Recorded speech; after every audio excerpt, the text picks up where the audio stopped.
Simpson. And Japan have gone absent without leave. This is Whitmore. Hall and Gale both available. It's still Whitmore. It is the Reggaeboyz who take the lead. Greetings, football lovers. Welcome to Ballchat Reggaeboyz Watch Along. My name is Benton, along with the family. Junior, how you doing? Wagwan family, how are you? I'm here. We're here. 2/3 of the family is here, and the other third the boat, right? Yes. Big up to Cameroon. Cameroon is in the stands supporting the Reggaeboyz. Football family, we're getting ready for Costa Rica versus the Reggaeboyz starting in 4 minutes from now. We won't waste any time because the national anthem is being sung. The players are singing the national anthem. The lay of the land in Group C. How are you feeling for this game? Top of the table clash in Group C. How are you feeling, Junior? I'm feeling good, but that big monster waiting on us if we don't take care of business in the United States is leaving me a bit weary. Yes. So winner of the group plays the runner-up in Group B. So runners-up in Group B, we already know is Canada, and the winner and the runner-up in this group will play the winner of Group B winner, which we already know is the US. So, Junior, let's take a look at the Costa Rica starting 11. We have to give, some respect to the other team out there. Of course, both teams are still at the top of the table. Your thoughts on the Costa Rica? They brought in Brian Ruiz back into the starting 11. Your thoughts on you have Mejias in goal, Duarte and Gonzalez in defense, Fuentes on the left, Fuller, Cruz, Guzman, Brian Ruiz, Lassiter, Campbell, and Martinez rolling out the Costa Rica 11. Quickly, your thoughts on the Costa Rica 11? It's a very potent front three. But Brian Ruiz is how old is Brian Ruiz? Like 50? Like 90 years old. 90 years old. A football family, let's get to the Reggaeboyz starting 11. We had quite a few changes for Coach Tapper Whitmore in the starting 11. Junior, you have what? Mariappa low in defense, Lawrence and Fisher on the outside.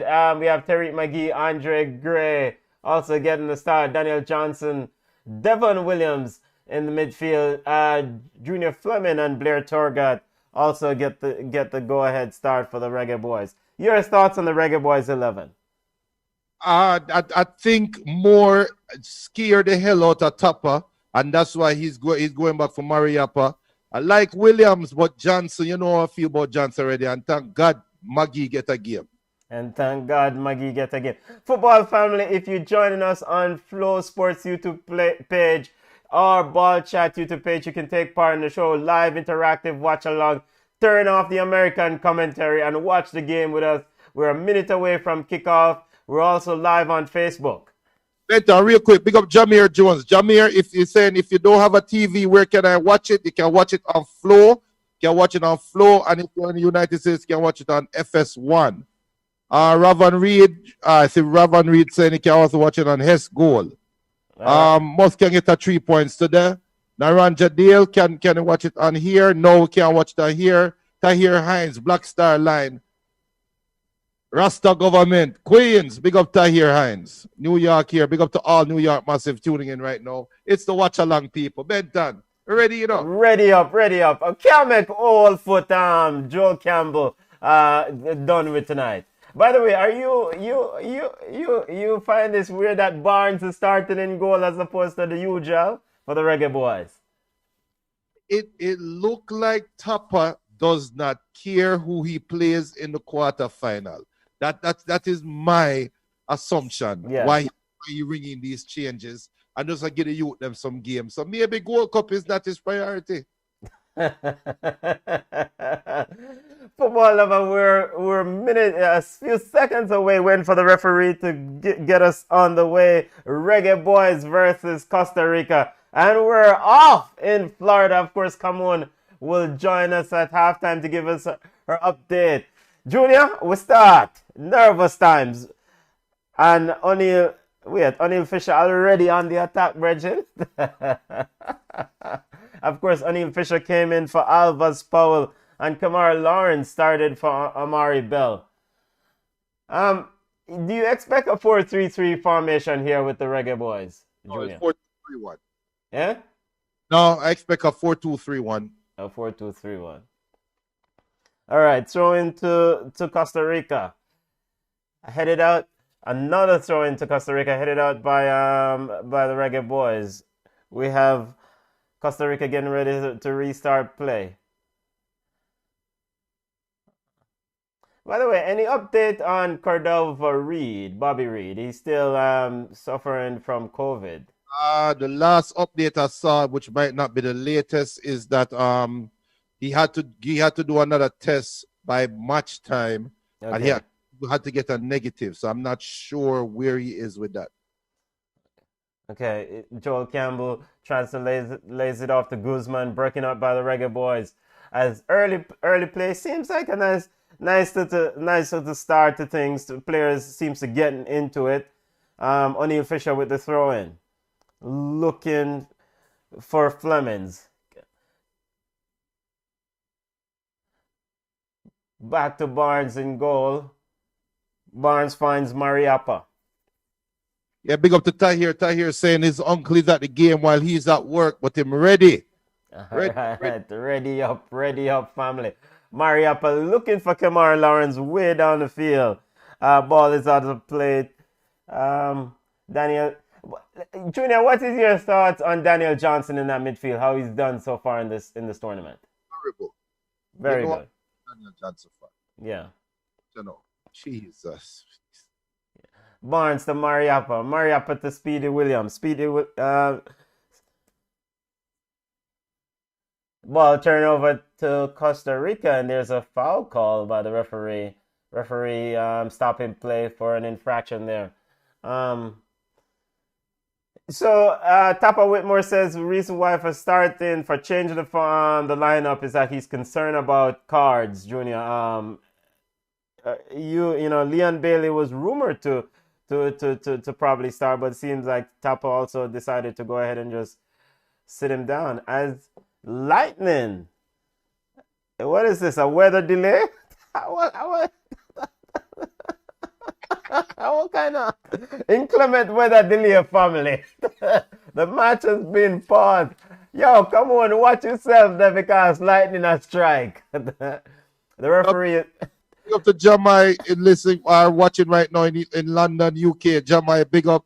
Right now it's midnight over in the UK, United Kingdom, right? It's 12 midnight. And for all those that are tuning in right now, it's been 3 minutes gone in the game. And we're now officially in a weather delay. The weather delay, inclement weather. So, I cricket this. So, as well now. So, I mean, big up to all those that are tuning in again. It's all about the thing called the Ballchat. Jamaica versus Costa Rica. Watch along. Weather delay. So, big up to Devon. Devon saying, come on, bring our hot self down. yeah, come on, salt up the thing and now the game stops. So, football family, nothing in terms of play. The game has been halted, and we're waiting for this pop of weather to we switch over to Guadeloupe versus Suriname, the other game that's taking place in the group. Guadeloupe versus Suriname 0-0. 5 minutes into that game. Once the Reggaeboyz game restart, we'll pick back up our coverage.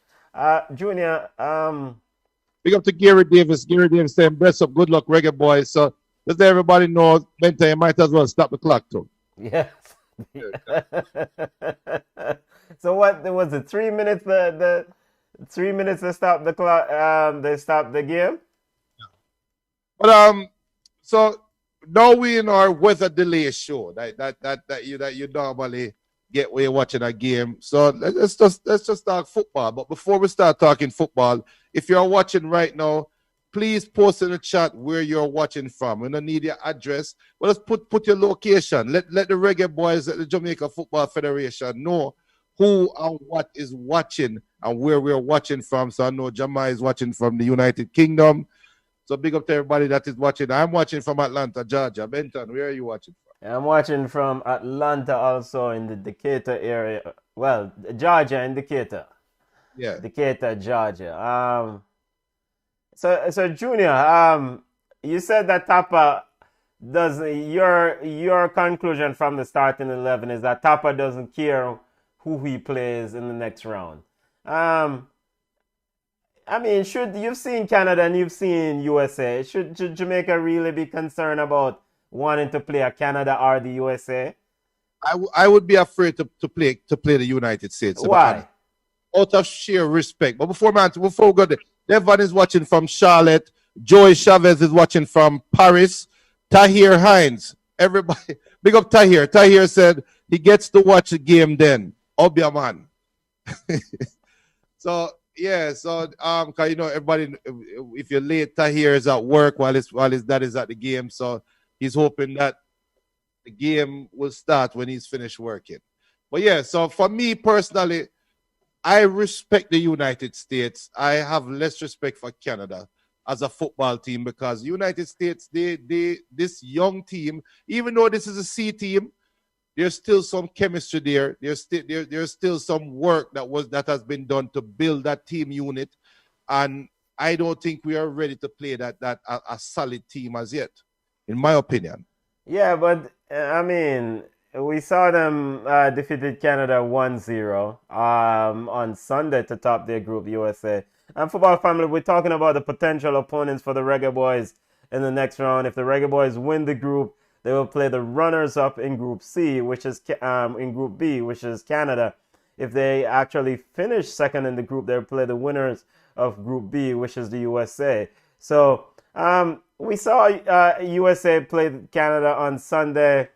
Canada was a bit toothless going forward and against a USA outfit. And have they really been tested yet to really kind of say this USA has done quite well? I mean, they've won 3 games, but have they really come up against real class opponent?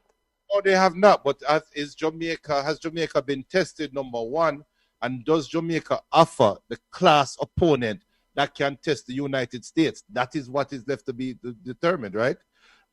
Yeah, I think this Jamaican squad is deep enough. I mean, the fact that the coach ring 7 changes today and still put out a competitive outfit. I mean, that's impressive. Imagine the change: Kamar Lawrence in left back, Mariappa, one of the usual suspects who's been one of the guys who help bolster this defense. Andre Gray, the backup is not bad backup, Junior. No, but it's only 11 people can play on a football field at one time, right? Even that is playing for the United States. What? Because for me, I am a big chemistry guy. I'm a guy that is big, and on paper we have a good collection of talent for compared to the region. But have we gotten it together as yet? I have not seen the evidence of that. The United States will be a good test. Let me just go through some comments real quick, Benton. Yeah. So Javier saying watching from Yard. Shemoy, big up Shemoy saying watching from Jamaica. Kenny Blink saying you have the wrong formation on the screen, my boss. Yeah, is 4-2-3-1. Jamaica is playing, right? And yes, we have a 4-4-2 formation on just to have the players on there. My apologies, family. Javier said, anybody don't have any links? Yes, a link was posted up in the top, but if you go to that link, you're not going to be seeing anything because Jamaica is currently in a weather delay. Tahir saying US is better though. They have more black players now. Better to play Mexico in the championship, and Zadian Dixon is saying it is. So let me ask a question to everybody, and I want everybody to take part in the show as well. It might be a dumb question. I expect everybody to say they prefer to play Canada. But my question now is, do you think Jamaica have a good chance? We know them have a legitimate chance. But does Jamaica have a good chance of beating America whenever they play against the US in the World Cup? Benton, you first. And then everybody has responded in the chat. Do you think Jamaica have a great chance of beating United States in the knockout round? Oh yes, definitely. I mean, I am not and I think Warren Barrett said it best. Assistant coach Warren Barrett, or goalkeeper coach Warren Barrett said he's not afraid of any of these teams that they potentially could play in the next round. I mean, I know him probably I just do media talk or whatever, but I think this Jamaican team can beat any of the potential opponents in the next round. So the only opponent that I saw that really caught my eye and said, "Yo, this team is a very impressive team," has been Honduras in this tournament. I thought Honduras was absolutely impressive, and every other team I think is Jamaica can beat on a day. I agree. Every other team Jamaica can beat on them day. I disagree with the Honduras argument, because when you are the big side, it's hard to maintain when you know that everybody know you have a target on your back. And I'm talking about the United States and Mexico. More specifically, the United States. They have taken care of business, right? Mexico has also taken care of their business, apart from the 0-0 draw against Trinidad, when it come in like the Trinidad goalkeeper was standing on his hands. Yeah. I think Jamaica has also taken care of business. Cameroon disagree, and I want to talk for Cameroon because she think that there's another level that we should be playing at. But I think that people look at Jamaica when they look at the team, and then when they look at the roster, and when they look on the right side and say, from our home club, and see all of these club names in Europe, of course Jamaica is going to get the respect that them deserve. And the man them go out there and take their business. So I agree, and my prediction, my expectation was always, if Jamaica does not win the Gold Cup, if they lose to Mexico or United States, we've had a successful Gold Cup. That has always been my prediction. And yeah, I understand that prediction, and I think that prediction is well warranted. But when I saw the US team that got selected for this tournament, I thought that prediction, no. Chemistry is probably the biggest advantage, yes, and it's a huge factor and can have significant influence on the outcome of tournaments, etc. Because, but I mean, I think this Jamaican team, pound for pound, should be able to beat this US team on a given day. And just for all those that are asking, we're watching it. I'm actually watching the stream right now. And they're still showing the Guadeloupe versus Suriname game. As soon as it go back to the Jamaica game, we're going to let you know for sure. But yeah, go ahead, Brendan. Yeah, and actually Suriname just scored. Suriname is up 1-0 versus Guadeloupe. Their second goal of this tournament in the Gold Cup action. So Suriname scored a goal from a nice angle, tight angle, to take a 1-0 lead. Guadeloupe, let them go home empty-handed. but as it pertains to the Reggaeboyz, chemistry is a big thing, and they haven't played a lot of minutes together. But there's enough talent here that even when things break down, they should be able to make something out of nothing. You have a Leon Bailey, a Junior Fleming, Andre Grip, Corey Burke. I mean, there's enough talent attacking wise to be able to give you some goal scoring option. Defensively, we'll see, but they haven't shipped a lot of goals defensively. And of course, you have the wall and the goal in Andre Blake. So I like the chance. I don't want to jinx it. I like the chances with the Reggaeboyz. So go to make a deep run in this tournament, even if they see a USA in the next round.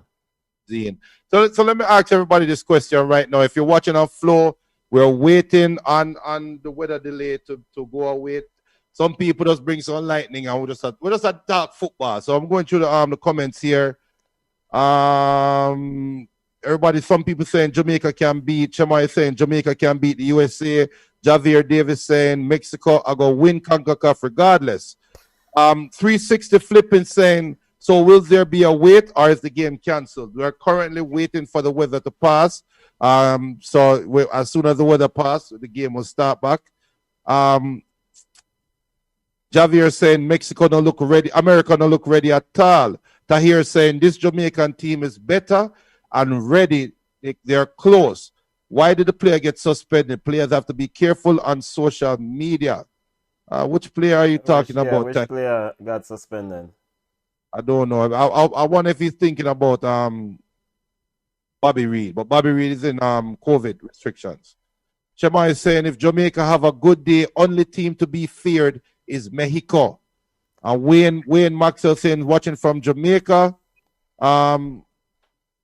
Matthew is saying when we can watch it, pan. We have the link up top. No, well, not we have the link, but you can watch it on Flow, on the actual Flow channel. You can also watch it on FS1. There was a link that was posted up top. I don't remember the name of the link. They can also watch, but Flow is the place to go. Jamal is saying if we lose to USA is a disappointment because they sent a less superior squad. Jamaica sent the best squad, so it can't be an achievement if we lose to USA. Yeah, just to remind football fans, the game is still in a weather delay, inclement weather delay. I mean, lightning has disrupted the Reggaeboyz game. What, three minutes into the first half action. Junior, you speaking about the USA and Mexico. Let's probably take a look at the other side of the bracket as it pertains to later on. Some nice matches are scheduled in tonight's Gold Cup action, where Qatar will play Honduras and Panama will play Grenada. Panama runs the risk of getting eliminated at this stage of the competition. We will see Panama in World Cup qualifiers in the fall.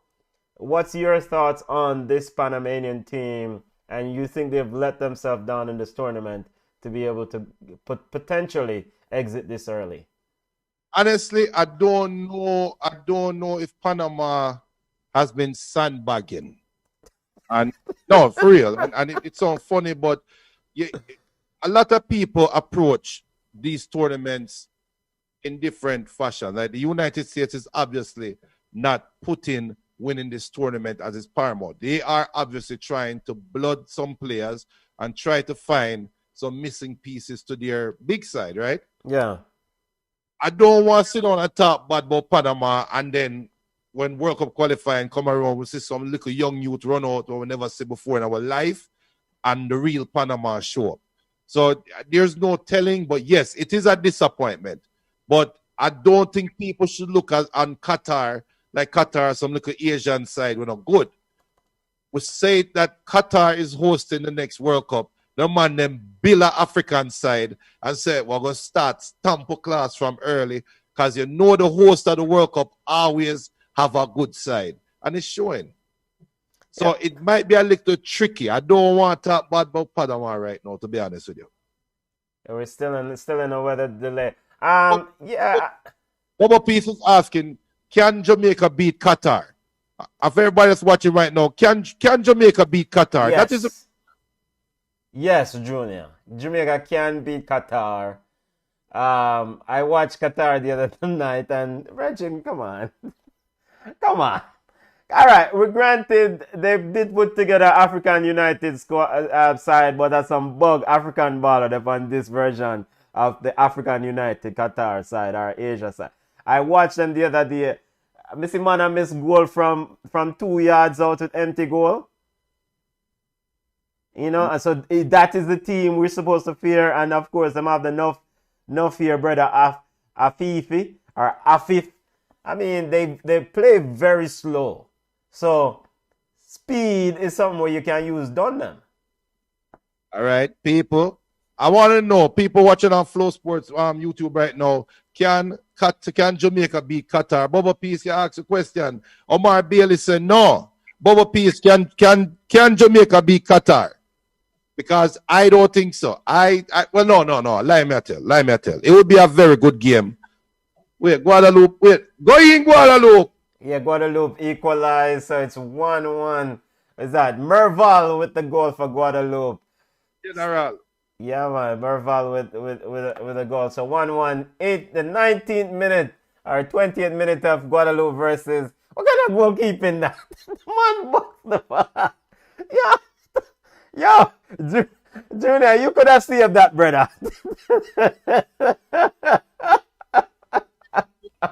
Don't disrespect the business midfielder that I am. I'm a business house midfielder. And the funny thing about it, after that soft soap goal, the Guadeloupe goalkeeper is cursing the defenders for allowing the shot to take. Why? If not expecting a shot to take on him. Unruly straight asking which station can we watch the Jamaican match on. If you're in the United States, you can watch it on FS1. You can also watch it on the Flow channel, not on the YouTube. We cannot show the game live. And for all those that are tuning in for the first time, this is the Ballchat podcast, Jamaica versus Costa Rica watch along. And the goal for this broadcast is we're tired to hear the bias commentary on TV, right, Benta? We're tired to hear the little American man them. All them talk about is Team USA when big side up play. So with the full one commentary and the people that come in and want to sit down and laugh and have fun. So that's what we're doing right here. But the game is currently in a weather delay. So we're waiting for the game to start back. And Junior, we have an update from Concacaf Gold Cup. Twitter handle says that the match between Costa Rica and Jamaica at Explorer Stadium is under weather delay. The match will not resume before 8 p.m. Eastern Time. So I guess based on the weather forecast is that the delay this weather will last until 8 p.m. Eastern Time. Kickoff will be at 8 p.m. Hopefully we'll check back. But yo, back when I got see we have a conversation here, man. So Benton. Yes. We're talking and we're talking the Bubba P saying Spanish channel game sweeter. Yeah, when you're watching football and you're watching on Telemundo or Univision, I hear the Spanish man attack and yo, a brother make 2 passes in the midfield and the Spanish brother make it sound like says a goal out to score and the ball in a center circle and anyone man gets salad. Jesus, please. And also update as it pertains to Jamaican players. Ravel Morrison signed with Derby County, right, Junior? Yeah, so Ravel is it official? I know that he's on his way to sign with Derby, but I guess 99% sure. Ravel Morrison, the former Manchester United youth, is signing with the Manchester United legend club in Mr. Wayne Rooney, bringing home a young Man U baller and giving him away. So let's see how Ravel do at Derby. What are your expectations for Ravel Morrison at Derby? I watch a bit of the friendly game, which I think Derby County defeated Manchester United in the friendly game. Right, Junior? This past weekend, the preseason match. Yeah, we give Derby a little money. We give them a little 2-1. And I mean, you can definitely tell that he definitely have one thing that really stood out to me watching him play is that he keeps the ball moving. He doesn't lag with the ball. He sees the passes and he keeps it keeps it moving. And he can find the open man. So that, of course, it was a friendly game.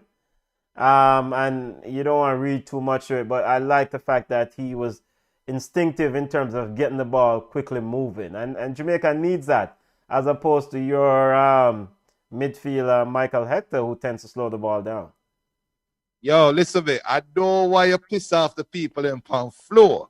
When we're talking about Michael Hector, we have to be very careful because Michael Hector is such a polarizing midfielder, the Jamaican big number 6. No, I am a big fan of Michael because Michael is loyal to the cause. It doesn't matter where the game played. If it's in the depths of hell, Michael will show up. And he's definitely someone who definitely seems to have some leadership qualities. But one thing that I will say is that sometimes the ball just slow down when Michael have the ball. And maybe Ravel is someone who can accelerate the play and get the ball quickly to the wide men, a Torgat and a Leon Bailey, etc. So big up to Chef. Chef's asking, wait, so the match not start. The match started, it stopped. I see that Javier responded. Thanks, Javier, for letting him know. But the last update we saw, the kickoff will be back again at 8 p.m. Or the game won't start any earlier than 8 p.m., which is 35 minutes from now. So right now, we're going to kill some time and just talk some football. And we're talking about the Jamaican midfielder and the big midfielder, Ravel Morrison, that we were all looking forward to playing in the midfield for Jamaica in his Gold Cup. But unfortunately, he wasn't able to attend, and now he's signing for Derby. And we're also talking about Michael Hector. And Benton, you talked about Hector being slow with the ball dying with Hector. So I got a question to everybody. Let me see. BM is saying Ravel needs to complete an entire season. I want to see a full body of work. Well, I'm not gonna finish our full season BM before because World Cup qualifiers start when? September, right? Right as season really kind of kick off. So I mean, I don't want to put my egg in one basket, of course. You know, I mean, there are other players that but the larger the pool and the better the quality of the pool, the better it is. Because remember now we have 14 games to play in that World Cup qualifier as opposed to the normal 12 games that would play in a normal World Cup year, right? So plus the playoffs is still a possibility, right? Yes, plus the playoffs. But I mean, is it your opinion that Jamaica should just make it in the top 3 of the World Cup qualifier? I mean, is Jamaica one of the top 3 teams in Concacaf as it sits now? If it was played today, knowing that Jamaica have all them brand name ballers rolling in from the UK. Jamaica is a top contender for 3rd spot. Yes. I think Jamaica and everybody on them day. But yes, if I was to give it right now, not because I'm a Jamaican, I'm going to say yes. Jamaica is the 3rd best team in CONCACAF. But it's not a big gap. So there's not much room for error where a Mexico traditionally can have a one bad game here or there and still win. I'm yet to see Jamaica get tested that way against a good team. Not talk about Suriname now or Guatemala. We're talking about a good team and Jamaica securing victory in the 90th minute. When we see them do that against Costa Rica, when we see them do that, when we see them go to Honduras and do that, go to Costa Rica and do that, then we can say, yeah, Jamaica the 3rd best team. But on paper, yes, Jamaica is the 3rd best team. On paper. Junior, as it pertains to this game and football family, similar question to you guys out there and ladies out there that are watching. Does this weather delay give any advantage or assist any team, or is just because it's so early in the game, it's hard to really kind of say this helps any one or the other? No, you know, and I'm not trying to be funny, but the team that a weather delay assists is Canada or America, because the winner of this game is going to play against Canada, right? The loser of this game is going to play against the United States. The players them just went through 45 minutes warm up right before the game started the game, and now it's cooling down and we'll have to warm up again.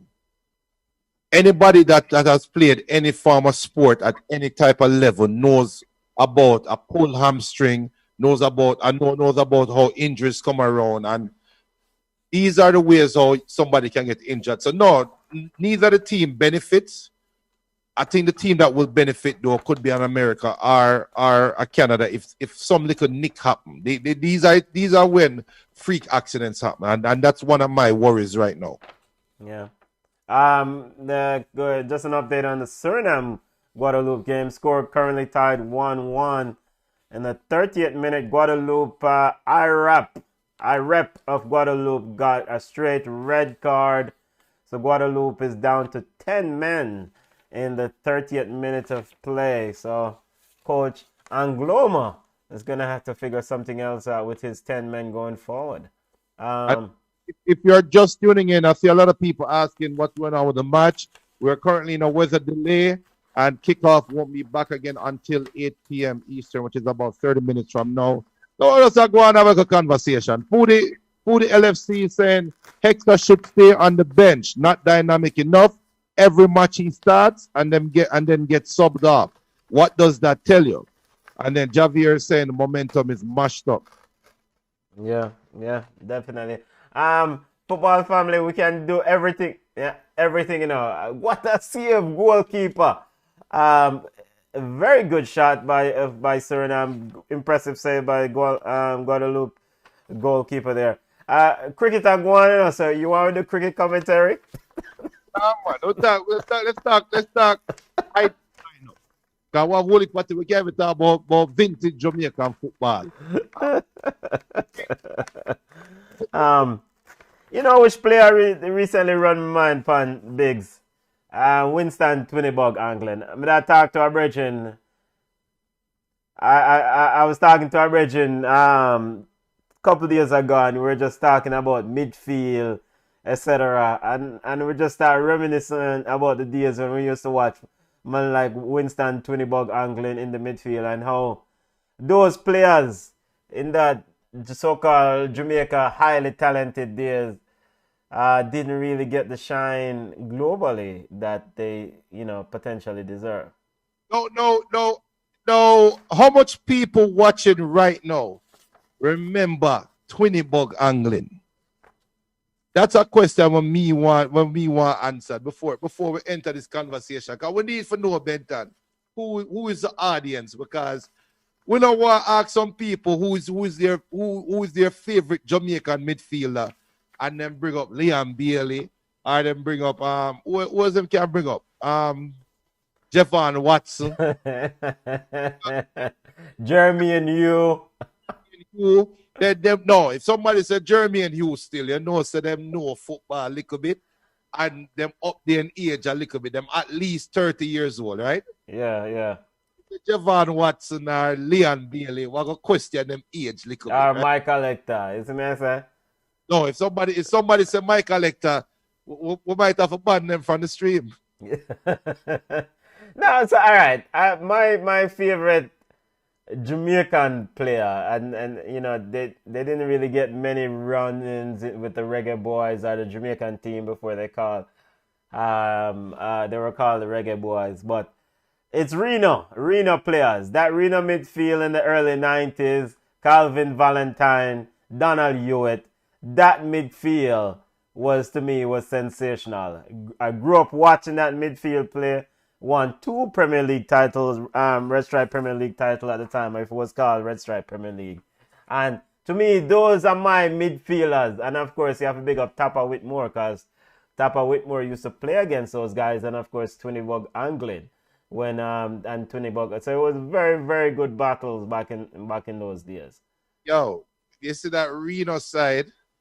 Cause you talk about Tapper, you talk about Seba. Yep.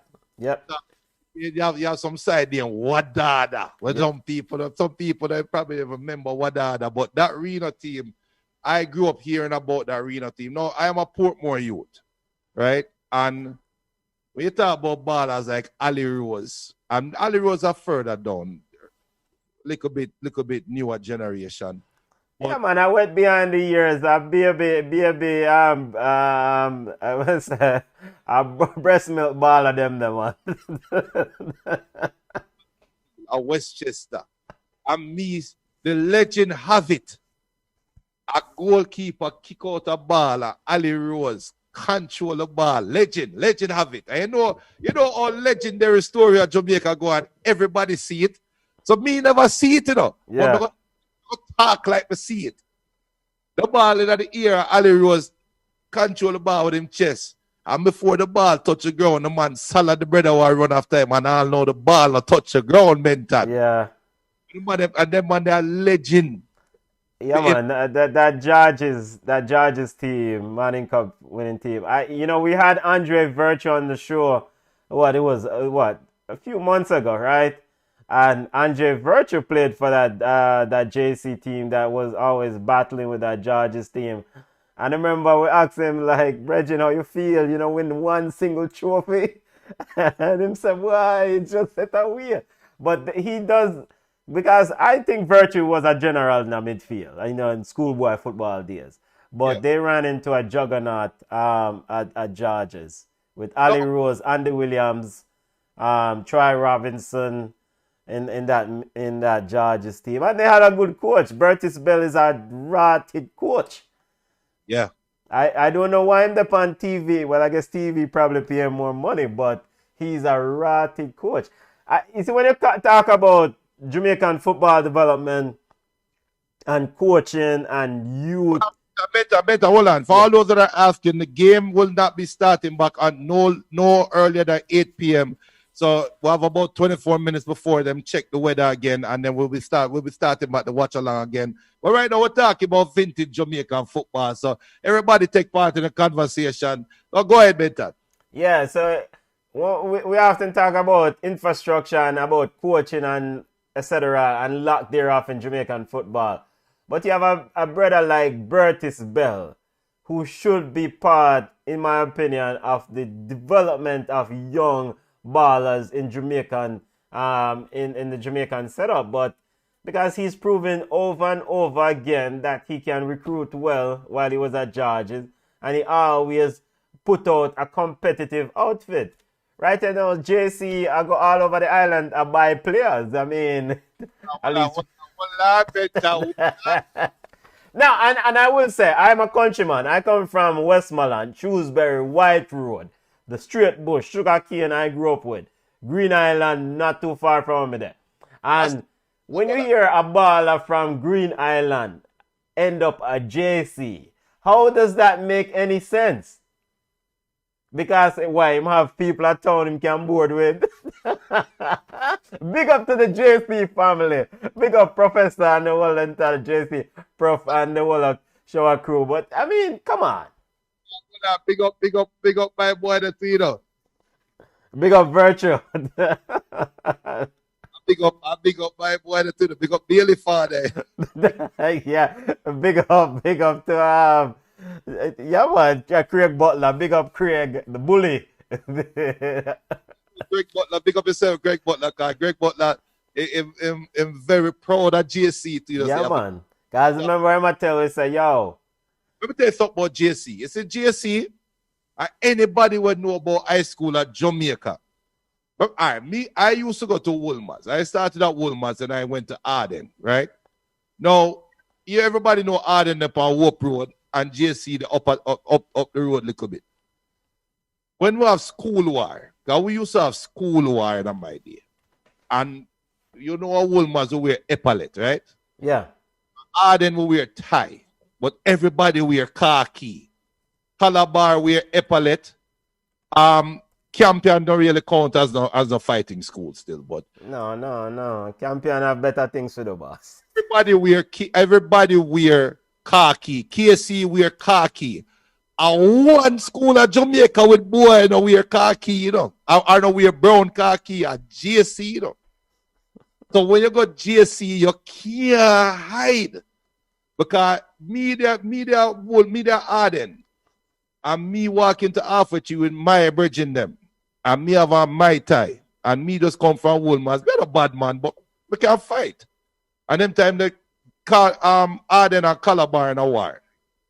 And me and my bridging them a walk, Benton. And right as me reach mothers, I'm a spot 3 Calabar youth and the youth them ready for come rush way. When I go so I look to my left, me not see nobody. Me look to my right, me not see nobody. When I look to my left again, me see 3 youth a come out and mothers look like my bridging them. When I say, where them man get white shirt from? The man take all them shirt, take all them tie, and me alone so with a my tie. Go fight 3 Calabar youth. I lucky so I know one of them. When JC award, them man them can't take off no clothes. So you have to be careful when you talk about the JC man. Yeah, you have to watch. What the JC man them know say a family thing. We have only for brethren who are JC alumni, and them one thing that is impressive about them is that they have a strong involvement in their school, and so this is why they've been dominant in Manning Cup football for the last few years. But me not understand how you are recruit a country boss. That don't make no sense to me. Everybody recruit. But all right, so people, we're talking about just everything for Jamaican football and Jamaican life. Maurice saying, you all need to show some respect. It is Jamaica College. Champion a chess match, them they play. And another say, who would Jamaica rather play, Canada or USA? What about that? Another. Everybody say Canada. Javier is asking any KC youth in here. Now, Benton, I'm gonna call two names. Since Sean White, big up Sean, saying nobody is stupid enough to wire JC, man. Full stop. And that's a KC man said that. It's a KC man, because Sean is a KC man, right? Yeah, BM said, Junior, you can't fight Calabar, man. We are real bad people. Let me tell you something. Yes. Big up all Rabalak youth. Rabalak. My cousin a Rabalak. So me a Rabalak art. So anywhere for go on, the Rabalak come out of me, the black and green come out of it. But anyway, I'm going to call two names. Rasta Saint, hopefully still watching. Rasta Saint put two names. And Benton and everybody that's watching right now on Flow Sports, watching on YouTube, watching on Twitch, wherever you're watching, I'm going to call one name, and I want you to tell me what is the first thing that comes to mind. Mark Hagler Wilson. Fear. Fear. To be madman, mad, crazy, insane, local. Fear. And I when I attended Mannins, yeah, in the early 90s, so Reno used to train right around the corner from where Mannins is located. All the Westmoreland people who are listen, it's a place named Landale right around the corner. And so as a youth, we used to go over there and battle to carry Hagler Wilson gears, Valentine Veers, all these players, because they were our idols. So when you see man like Hagler walking with the bull leg, ball head, walking towards the field, it's a brethren, especially if he's in a bad mood, you stay wide of him, all right? stay wide of him. Mr. Lero say wild, Jeremy say red card. Hey, you remember one game where we played Trinidad? I'm on Dwight York. I think the Hagler didn't want to kill Dwight York. Yo, I will tell you something about you. I must have Guyana and one of them little idiot side who I play against. And this is the team with Hagler. Anybody would know Jamaican football in the 90s, you're not supposed to remember a youth named Clive Smith. Yeah, remember Clive, yeah. The good keeper, Anthony Corbett. When we talk about baller, Anthony Butters Corbett. Him man, the T-Gat were born offside, Rajic Reed, Walter Boyd. If the rules didn't change to them offside rule, 50% that 80% that T-Gat goals gone. Big up to the Theba family. T-Gat Davis, because it's next day for car. But me see Hagler, one ball, I may never forget it as God live it. Me sit down and watch it, and a guy and I want play against. And the brother, can I remember Hagler used to play right back, right? A right back? Right back. Yeah. And the ball come cross. And the guy and his brother control the ball on him chest, and the ball bounce off of him chest and boom on the ground and go up.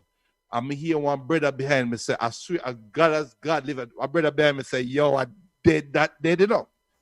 And same time, me say, the first me ever see a man do a bicycle clearance from right over half line, 2-footed, the man make a full somersault.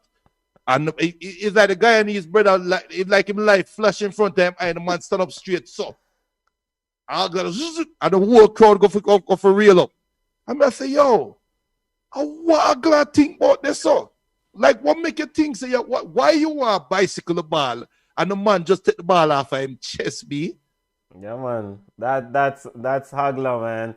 And you see, one of the things that's also impressive about Linval Pala Wilson, who was the captain of that Reno team, it was like Linval Pala Wilson, a country we always say, yo, I don't know if anybody else could keep these men calm. I mean, a man like Hagler, cause him could calm them down. But I mean, yeah, man, Hagler drive fear in me. I mean, but good youth still, good youth, good youth.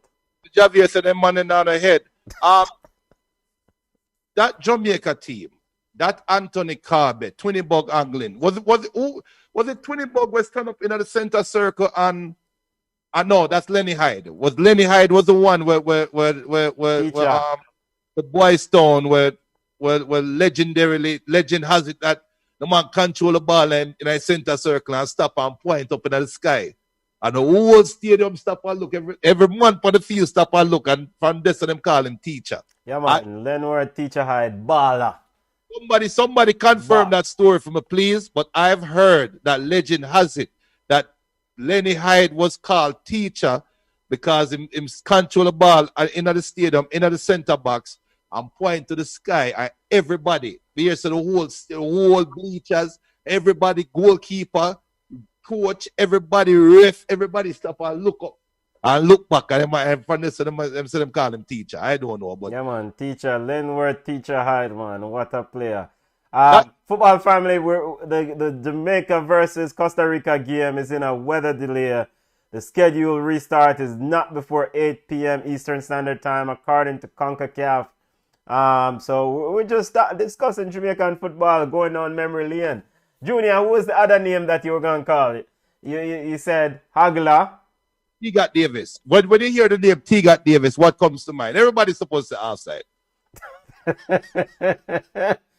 Nightmare. The brother, you know how many times the brother frustrated Reno with late goals at the end? And as a Reno fan, when you hear me up on Ballchat talk about Barcelona or all them little teams over so, them side don't really mean nothing to me. No mean nothing to me. Reno, FC, down at Westmoreland, that's on my side. So, T-Got scored quite a few goals against us, and some of them very suspicious. Yo, I remember when Simo is forward, and after a couple games, guy, if you remember, Simo's first game was against a Norwegian team, a Norwegian club team, and they had Tarangelo Flo. I saw, you remember the baller named Flo? I saw him play live, and Jamaica won that game 1-0. And after a couple games, I think Simoes was the one that said, Paul is born offsides. Him just born offside. If it's one thing, if you listen, when you used to listen on the radio and hear Ed Barnes say, and here's Paul taking him away. Oh, he's caught offside. Him always break the offside trap one time. And that one time, him lethal and poisonous, him not missing. And that was one thing where we used to love about T-Got, because I don't think he beat the offside trap, you know. What I think happened is the linesman. The linesman. The 87-minute linesman say, yeah, me, my guan, man. Linesman missing in action. Jamaica versus Costa Rica, top of the table game in Concacaf Gold Cup action, currently in weather delay. Concacaf released a statement, said the game is not scheduled to resume not before 8 p.m. Eastern Standard Time, which is 7 p.m. Jamaican time. So all the English massive, well, and I'm going to stay up much later tonight. 1 o'clock, 3 o'clock before they go to bed. Big up to all the UK listeners. Also, just a big reminder, you know, we're going to be here for the whole game. We're watching the game together. But on Sundays, every Sunday at 5 p.m. Eastern live is the Ballchat main show. Our pilot show is live right here on wherever you're watching us right now. We are live every Sunday. I will talk football, world football. So if you're a Manchester United fan, this is where you need to be. If you're a Barcelona fan, just tell your friend about the show, but you know what I follow. Richard, we do want championship fans on the show, not some Manchester United. When last time we won a trophy? Our Premier League title. My bad. Okay, you know.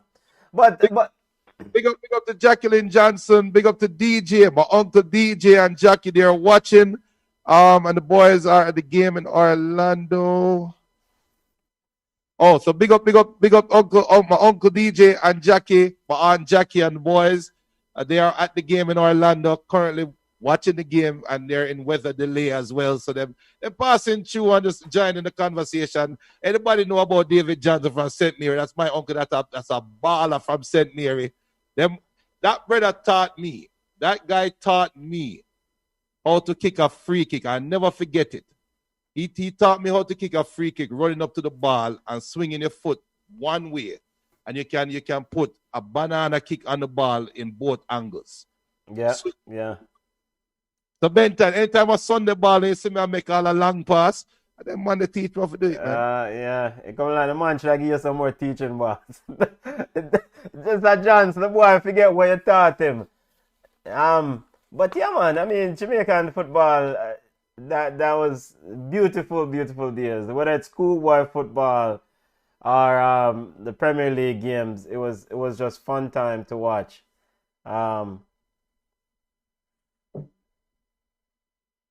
Junior. Yeah, man, there. So, but it seems like your camera trip out the brethren. What's going on? But no. You're back now? Yeah. Football family, we don't know what's going on with Junior's camera still. Are you coming through again? Yeah, should be.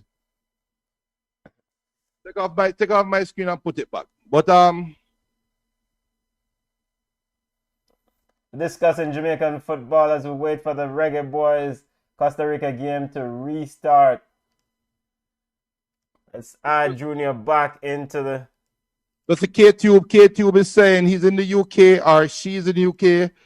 It's soon 1 by the time the match starts, a sleep time. No, K-Tube, if you have work tomorrow, let's call your boss and tell your boss, say, look, man, you're a little bit sleepy, you know, so you're going to wall off a little bit. Yo, engineer, what did you do to disrupt your image, boss? To you know? We having engineers having technical difficulties on his end, not showing up on the screen. We discuss waiting for the Reggaeboyz versus Costa Rica game to restart. You can hear Junior audio. In fact, you know what? Let me remove it and add it again. Remove it and re-add it, but I'm still here. So we're talking about footballers and your most memorable footballer. Sky Limit saying in feels Costa Rica is a run over. Manuel T saying Jamaica 4, Costa Rica 1. Tahir Wine saying Gold Cup champs, then qualify for World Cup Black Star Line. Sky Limit saying Maggie for play as a number 6 instead of a number 10. That is a very that's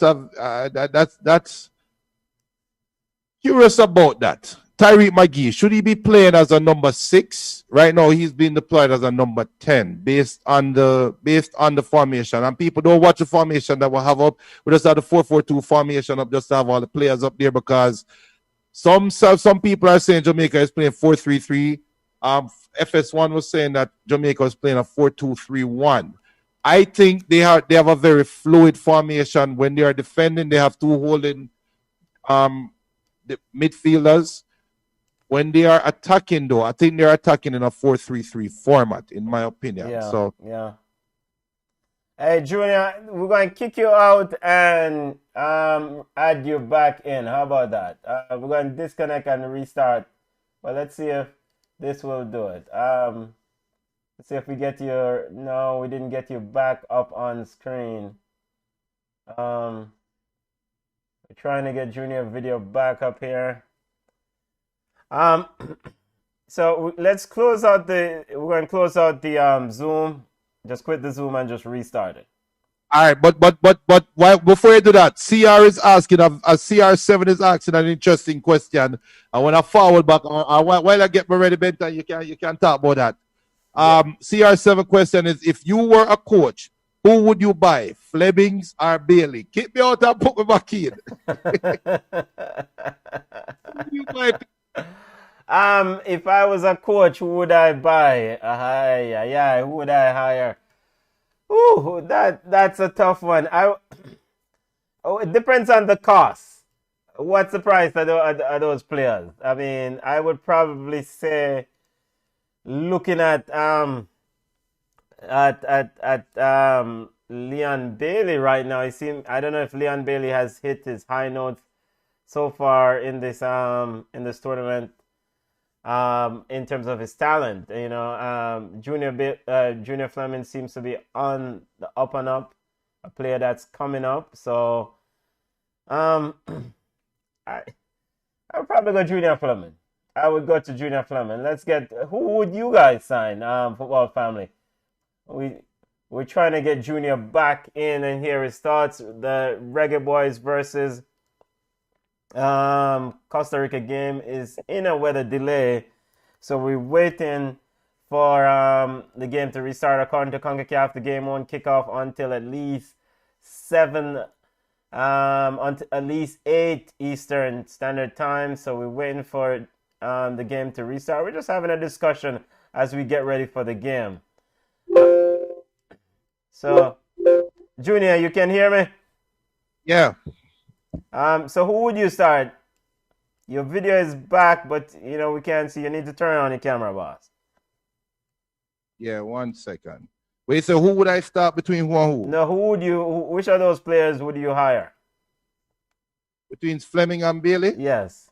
I said Flemings.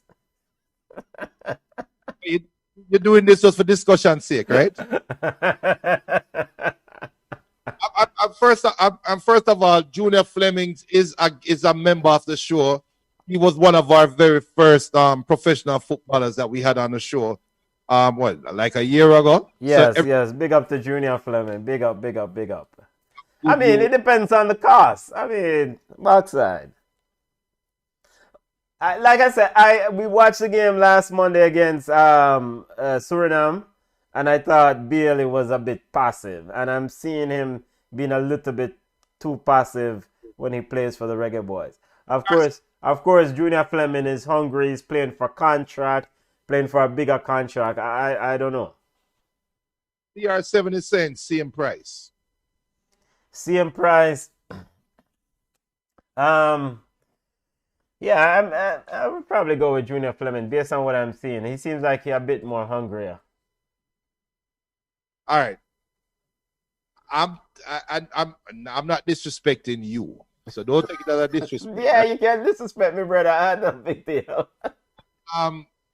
I think you're suffering from the "what have you done for me lately" syndrome, because just because Junior Fleming scored a winning goal in the 88th minute one day, we're going all of a sudden bypass everything that Leon Bailey has done. I'm sorry.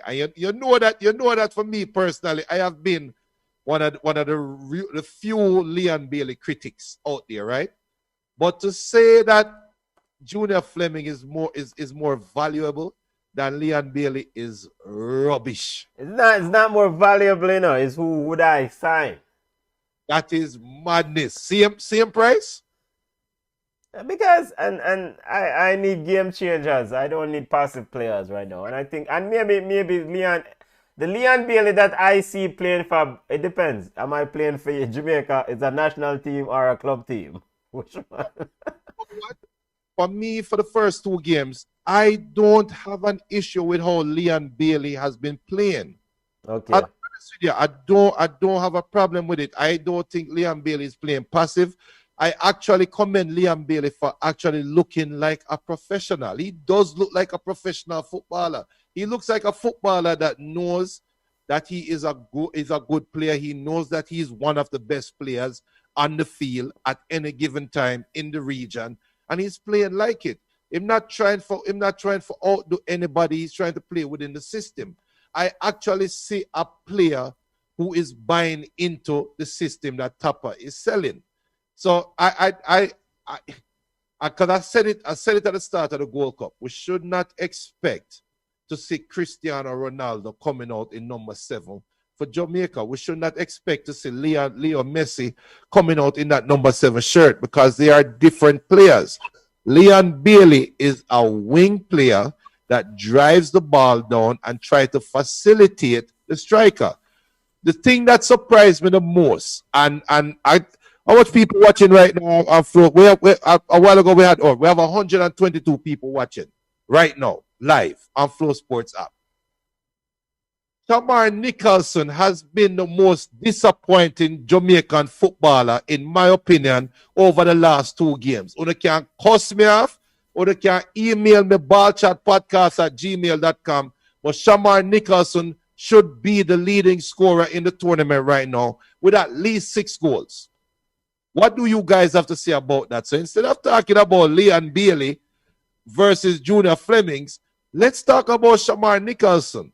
And especially with Mikel Antonio in the wings, looking to come and play at the World Cup qualification, this should be more motivation for me as a striker, as a business house striker that I am. You give me a chance, I'm going to score. How many goals have Shamar Nicholson missed?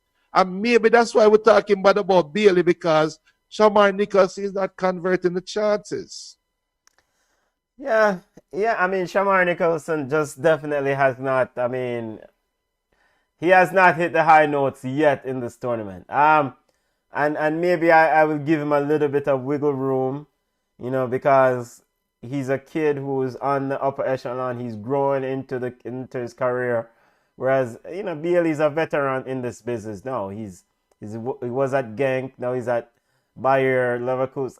These competitions that Bailey's running into, he's seen more competitive and better ballers playing in whether it's Champions League in Europe or you know, whatever competition he has played in, continental competition in Europe. So I expected a Leon Bailey to step forward and say, yo, you see how Ricardo Fuller used to say, Brethren, give me the ball.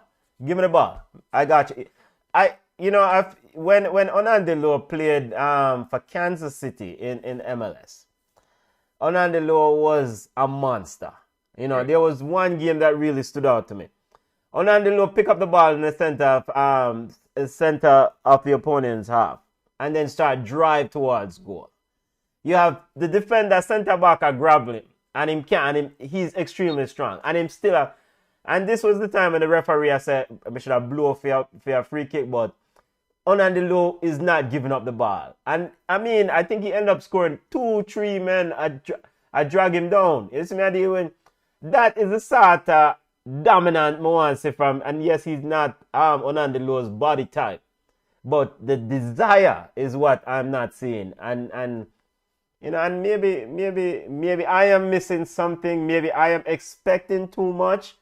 But I see this baller week in and week out in the Bundesliga take on player, score a sensational goal from the right side, done the goalkeeper, and beating people off the dribble, finding teammates, going at them.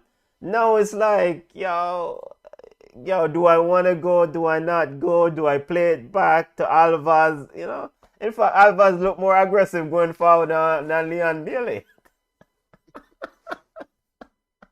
So that's and maybe my expectation is wrong. I think your expectation is rough. I think that's what I agree with. And I think there's something to be said where right now the footballer that tries to do too much, the footballer that is a star and knows that he's a star and tries to do too much on a football team, we will sit here and say, why this brother go so hard? You don't have to go so hard. I see where I see where we want to see more from Bailey. And I do hope that when we play against Canada, when we play against the United States, we get to see more. If we play against Mexico, we get to see more, right? I'm hoping that he's gauging himself. I'm hoping that he's as much of a professional right now that he's buying his time, knowing that I don't have to go max effort right now, which speaks to maturity. It does. So, but can players just switch it on and switch it off like that? What are these people? Are they robots?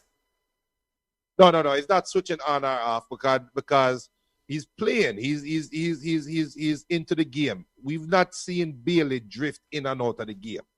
We've seen Bailey when called upon him doing thing. Any updates? Any more Concacaf updates? Still no update from Concacaf. Remember they said not resume to at least 8. So the Guadeloupe Suriname game is still going on. We're in the second half, the 48th minute of the game, and it's 1-1 Guadeloupe. No message from Concacaf, and no message from Cameroon. So we're still in weather delay. Yeah. Let me say, Tahir saying just spoke to his uncle at the game. They're ready. I told him game gonna start 8:30 because I think I heard you say it here. So Tahir is saying that they're ready. So, and his uncle is at the game. Nelly Cool is saying his expectations is too high. Sky Limit is saying give him a chance. Okay. Shaman Bala. Javier saying warm to the man like Orgil. What happened to Orgil? Yeah, big up Peter Cargill. Big up. I think Devon Orgil. Dever Orgil. Okay. I thought I was talking about Peter Cargill. No. That brings up the next question now, because when we talk about Jamaican football, and again, people, you're not missing anything. We're in a weather delay. We're just talking football right now. And sorry, Junior, but we do have an update, Justin, from Concacaf. Concacaf said the match between Costa Rica and Jamaica is on the weather delay at 8:30 p.m. It will not resume before 8:30 p.m. We're coming like the storm now. Move, brother. Hey, you know what this feel like? This feel like COVID. Well, COVID not gone yet. When COVID officially gone, our people are going to the airport and them will wait and 5 o'clock. Yo, Delta flight delayed until 5:30, 5:29. Yo, Delta flight delayed till 8 p.m. 8 p.m. Yo, Delta flight delayed till tomorrow. Yeah, it's I mean Orlando and you as a Florida man, you guys notorious for these pop-up storms this time in this time of year, ain't it? I'll tell you something, man. I feel someone Costa Rican brother make a link to the boss down the bush and say, yo, Brian Ruiz in all him cannot play in hot weather. So just cool it off. And forward some lightning. And then when night reach, them start the game again. I think that's what's happening. Yeah, and so this would be kind of a balancing act for FS1 and Fox Sports for its coverage, because remember there's another 2 games that are scheduled to kick off at 9 p.m. Of course, the feature match in Group D, Qatar versus Honduras, and of course Panama versus Grenada. No official word from Concacaf about those games. We expect them to go on as scheduled. In terms of the TV coverage, Jamaica game may get moved to a different channel. Yeah, Fritz is saying the Delta strain of COVID gonna delay the Delta flight. People, while we at it, we don't talk politics and ball chat, but this is not a political statement, but the item going to go out there and make sure your guys are protecting yourselves and your family. However you see fit, whatever decision you make sure you're protecting yourselves and your families, because the COVID thing, I had it. I went through it, and thankfully it wasn't too. Yo, I don't want to look, brother. I just do. Anyway, go eat Suriname. Anyway, protect yourself, people, because people like me want to go back on the football field, man. Miss my Sunday ball game. I haven't kicked a football in a year and a half. Yeah. Quick question, Junior. Is Andre Blake the best goalkeeper in Concacaf?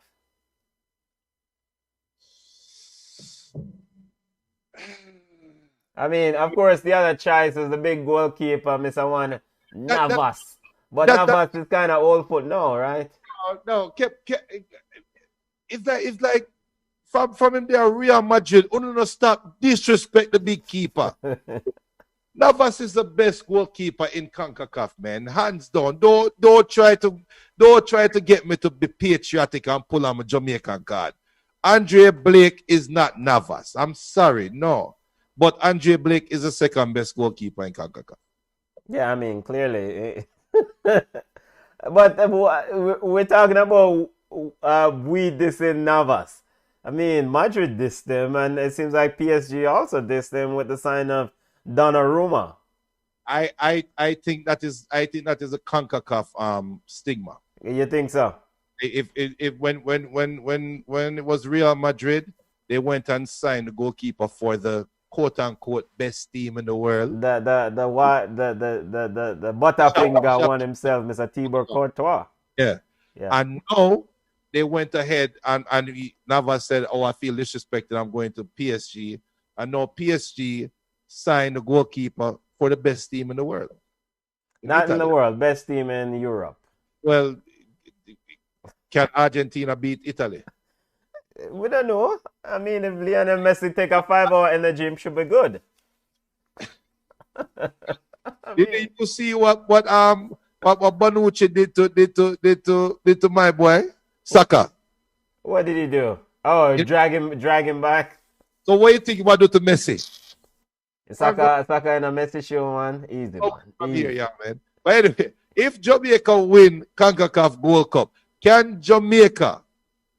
Because remember, I think they go to the Confederations Cup. Will Confederations Cup still happen? That's another question. That's another question because, of course, Confederation Cup usually happen the year before the World Cup, right? To kind of preview the venue. But remember, the school of thought around the Confederation Cup is a bunch of waste of time foolishness, though. You know? No, because we don't disrespect the Confederations Cup. The greatest free kick we have ever seen taken in a football game happened at the Confederations Cup. You watching the Confederation Cup, Junior? Huh? You watch the Confederation Cup? Yeah. Okay. The greatest free kick ever taken by Roberto Carlos happened at the Confederations Cup, and I watched it live. Okay. And I sat down in my chair and I was wondering, how did that ball bend like that? And Bartels look in the camera and say, "Brother, I am asking you the same question." So yeah, Confederations Cup is a dress rehearsal for the World Cup.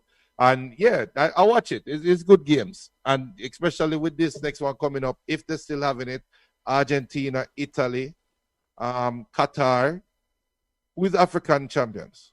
Or do they even have we don't. African Nations Cup got postponed or got moved. The date got changed because of COVID. So, I don't know if there will be a Confederations Cup. There are still those who want the World Cup to move from Qatar. So that's also. How you guys feel about the World Cup happening in December? I don't like it. Have you ever had the World Cup in December, Junior? So how do you know if you don't like it or not? Let me tell you something. And this goes for every working professional that is watching this stream right now. And again, people were waiting until 8:30 for an update from CONCACAF for the Jamaica versus Costa Rica game. You're not missing anything. We're just talking football. This seems like a cricket. You know, instead the umpire check the weather, then check the covers and say, "Yo, you're 30." I mean, come on, man. Make a decision and make the ball roll. I've granted that we want the players to be safe. Right, but you see the umpire go like this with the little light. The light meter. The light meter, like, yo, all right, night watchman forward. But what would I talk about? Yeah, the the World Cup in December. Let me say something. You see the World Cup, every working professional, and big up to those who can only remember back to one World Cup or two World Cups as a working professional. But you see that June 16th or June 15th or June 10th to July 10th, it had that nice little summer turn there when work either slow or you take your PTO time or you're just sick. Got enough people sick in June, you know. You stay home and get a free vacation. You already have vacation at Christmas already, man. I don't want to sit down and eat a rum cake and I forgot and I eat pudding. And I'm worse here, the pitting them over the house, so you fight to the pitting them for the TV because the pitting them don't watch World Cup football. And you have some people who want to watch NBA. Remember that an NBA Christmas game. I fight the people in house, man. You hear me? Everybody right now, make sure you get your streaming apps on your phone and make sure you build an excuse. Forget we're for the family that Christmas again watch the World Cup. But I mean, of course, the weather is a problem in Qatar in the summer. And if we truly say that this is a global game, we want to have the World Cup in as many places as possible, right? So, I mean, we'll see what happened. We'll see what happened. Suriname on the attack. Where is it? 59 minutes. Suriname can't get a goal yet, Junior. I mean, it's 10 men Guadeloupe playing. You know what? Apart from Guadeloupe defenders doing some madness and some rubbish on the field, it doesn't look like it's 10 versus 11. Yeah, it doesn't look like it. It looks like it's 10 versus 11, but here's Suriname. But I think my stream is a minute behind yours. Maybe this is Suriname's B team. You know that Suriname is a B team. Yeah, maybe this is Suriname B team.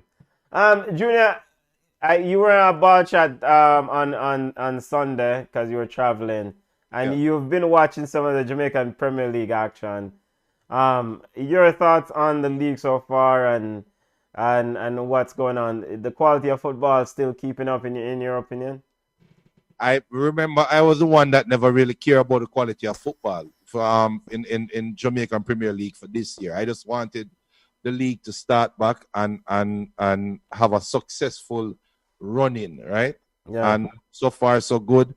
One thing I have to give credit to the quality of the broadcast.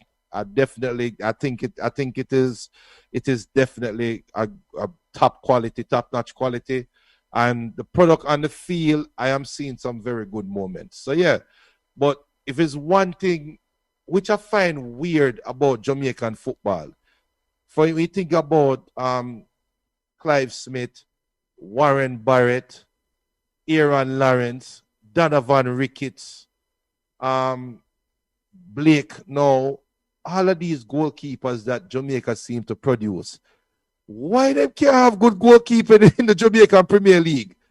Missing some goalkeeping errors, brother. We'll never say, yo, where them get them money from, man?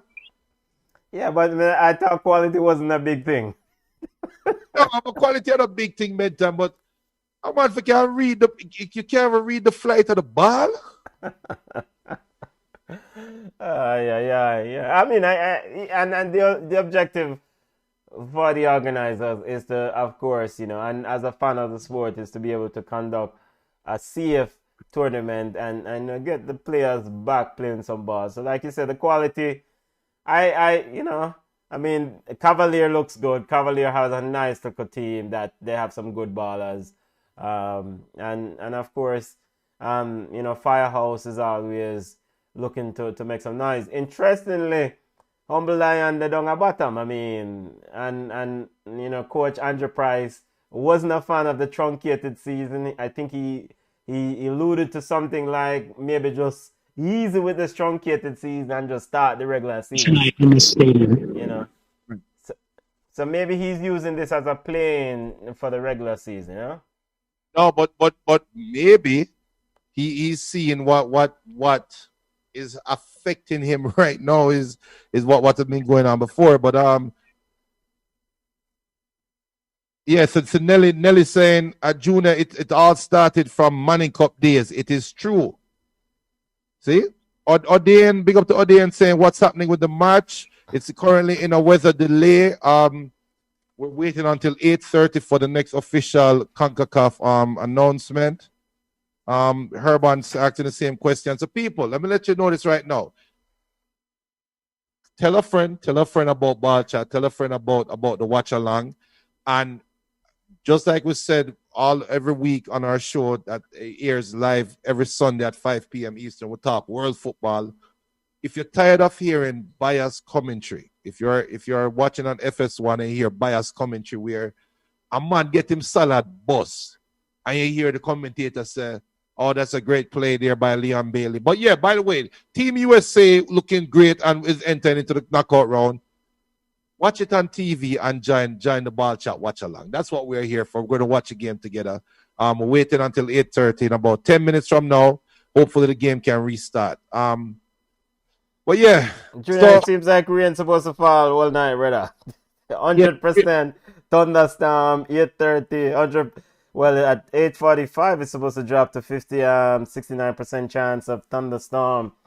9 p.m., 55% chance of thunderstorm. So have faith. Have a little faith. We have, I guess if they can. So Nelly's saying no focus on goalkeepers. Yeah, no focus on goalkeeper. Junior, let me step away for a quick second there, football fans. So while they're away, everybody that's watching right now on Flow Sports, let me know, what is your ideal starting, not starting 11. We know at least one position is sure for Jamaica, right? And I'm looking in the chat room right now, on all chat rooms. One position is sure for Jamaica, which is the goalkeeper. We know that Andre Blake is the starting goalkeeper for Jamaica. Who do you guys think right now in the Gold Cup should be the starting striker? Is Shamar Nicholson comfortable as the number one option as a striker, or would you guys prefer to see Gray starting as a striker for Jamaica? Let me know. Who do you guys think should be our starting striker in the knockout round? Because Jamaica is going to the knockout round. Let's say we're playing against the United States right now. Who would you guys start up front? Is it Shamar Nicholson or is it Gray? For me, I talked about Nicholson earlier, but I will definitely start Nicholson over Gray. Well, let me know who you guys would start right now. Who would be your starting striker for Jamaica right now in a game, in a must-win game? And we see a player from Suriname getting carted off. Yo, big bad America, and them not have golf cart. Come take out the man them off of the field. You have four people that's walking on with stretcher. Yo, a 2021 now, what I do with stretcher? But the poor woman I walk, I brother heavy. Maybe a Suriname player getting stretched off. But who would you guys start? Who would you guys start up front? Who will be your starting striker? Because for me, it's Nicholson. And everybody burn out Hector. Who would be your starting midfield? Give me a starting midfield.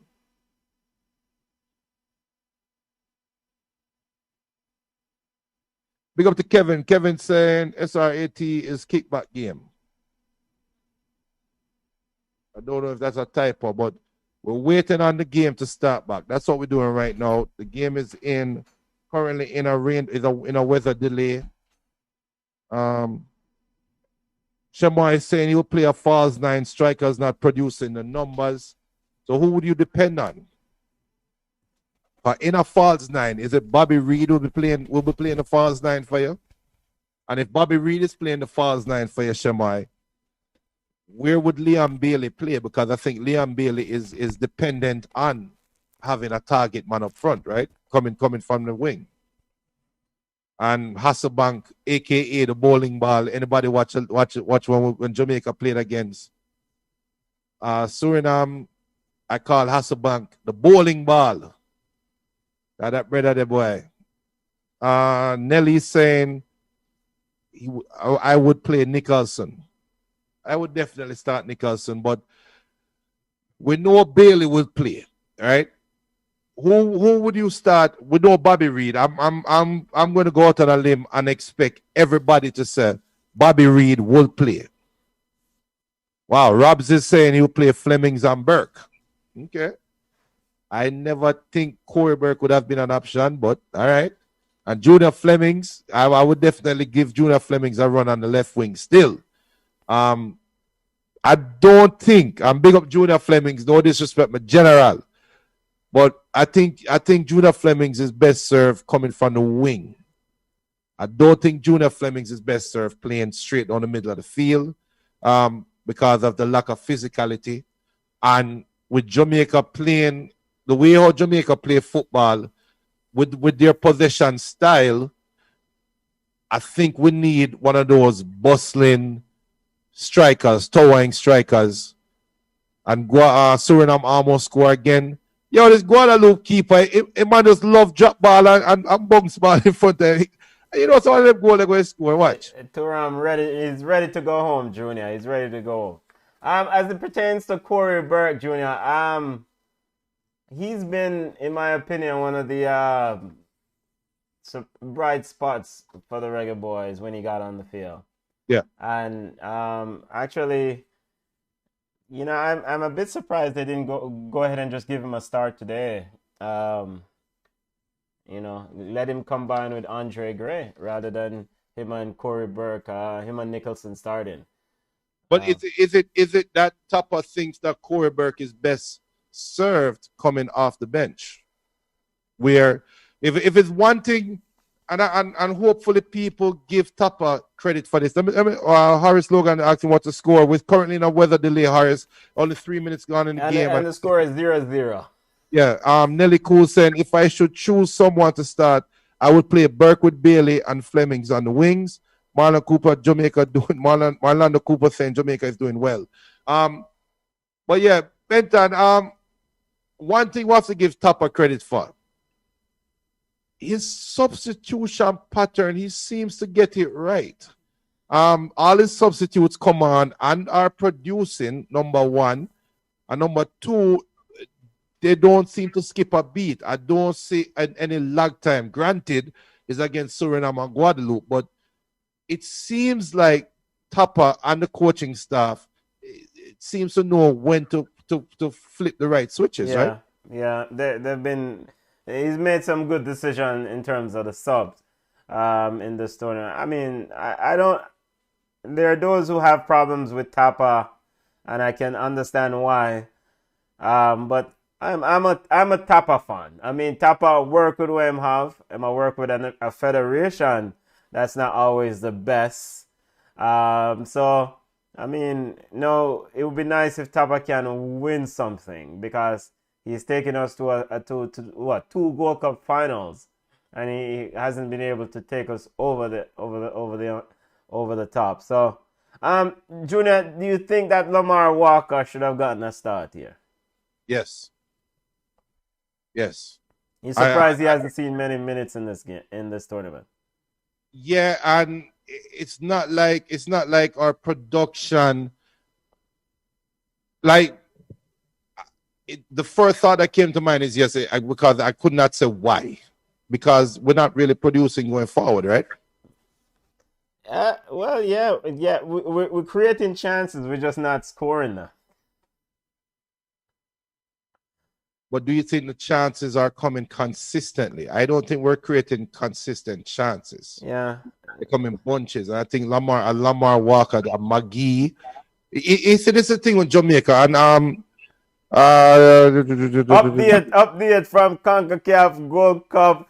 Concacaf Gold Cup update on the Costa Rica versus Jamaica game will not resume before 9 p.m. Eastern time. It's 8 p.m. Jamaica. Football family, boy, the London Massive, brother. Sorry, I am really sorry about this, but there's a thunderstorm, and football family, there's a thunderstorm. Lightning is pretty heavy, and so the federation is saying no kickoff until at least 9 p.m.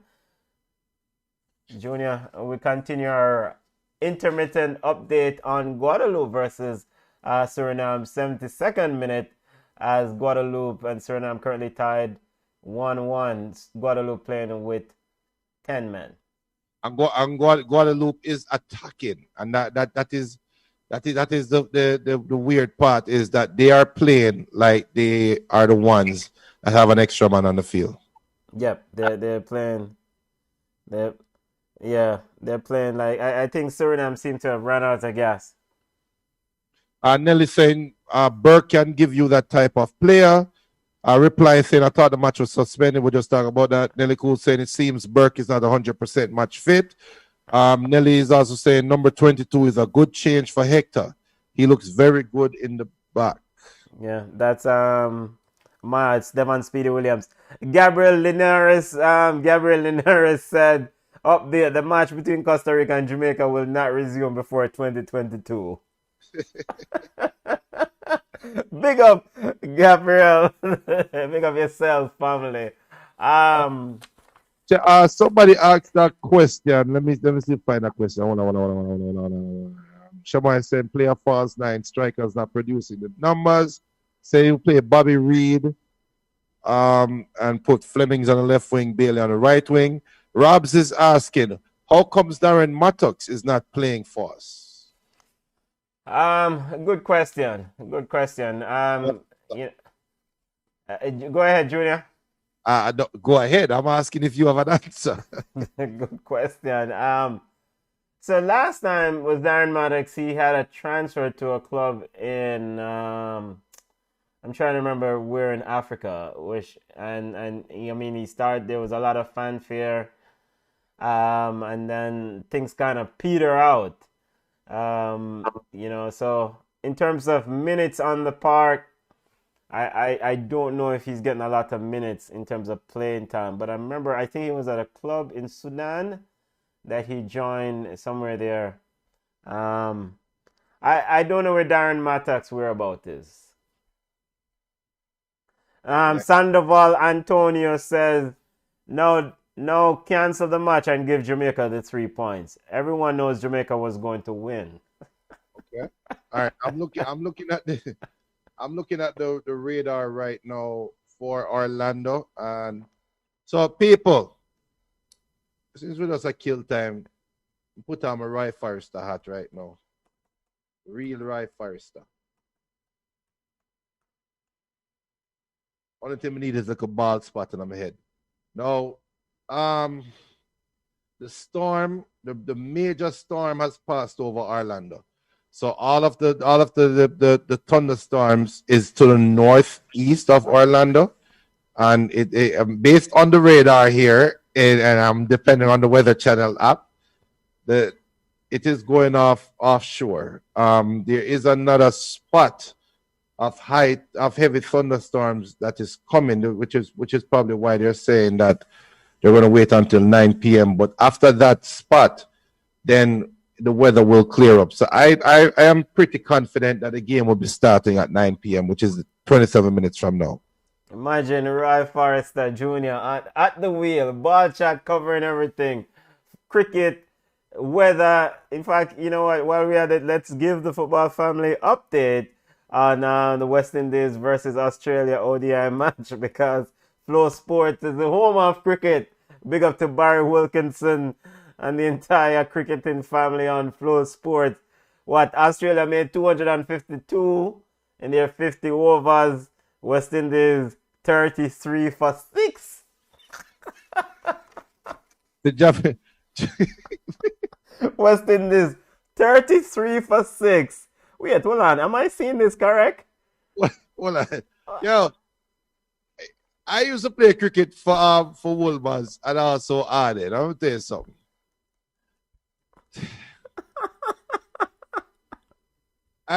My batting average, I won't even lie, my batting average was probably 18 runs. I was an opening batsman, right?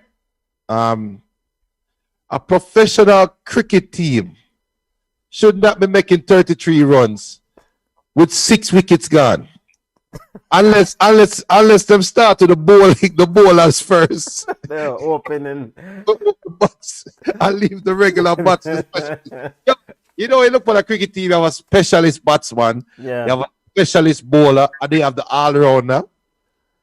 It comes like it's all bug side. Yes, all bug side indeed. Football family, we're waiting for the restart of Jamaica versus Costa Rica game, currently in a weather delay, thunderstorm and lightning over the air in Orlando, where the game would have taken place or will take place at Explorer Stadium.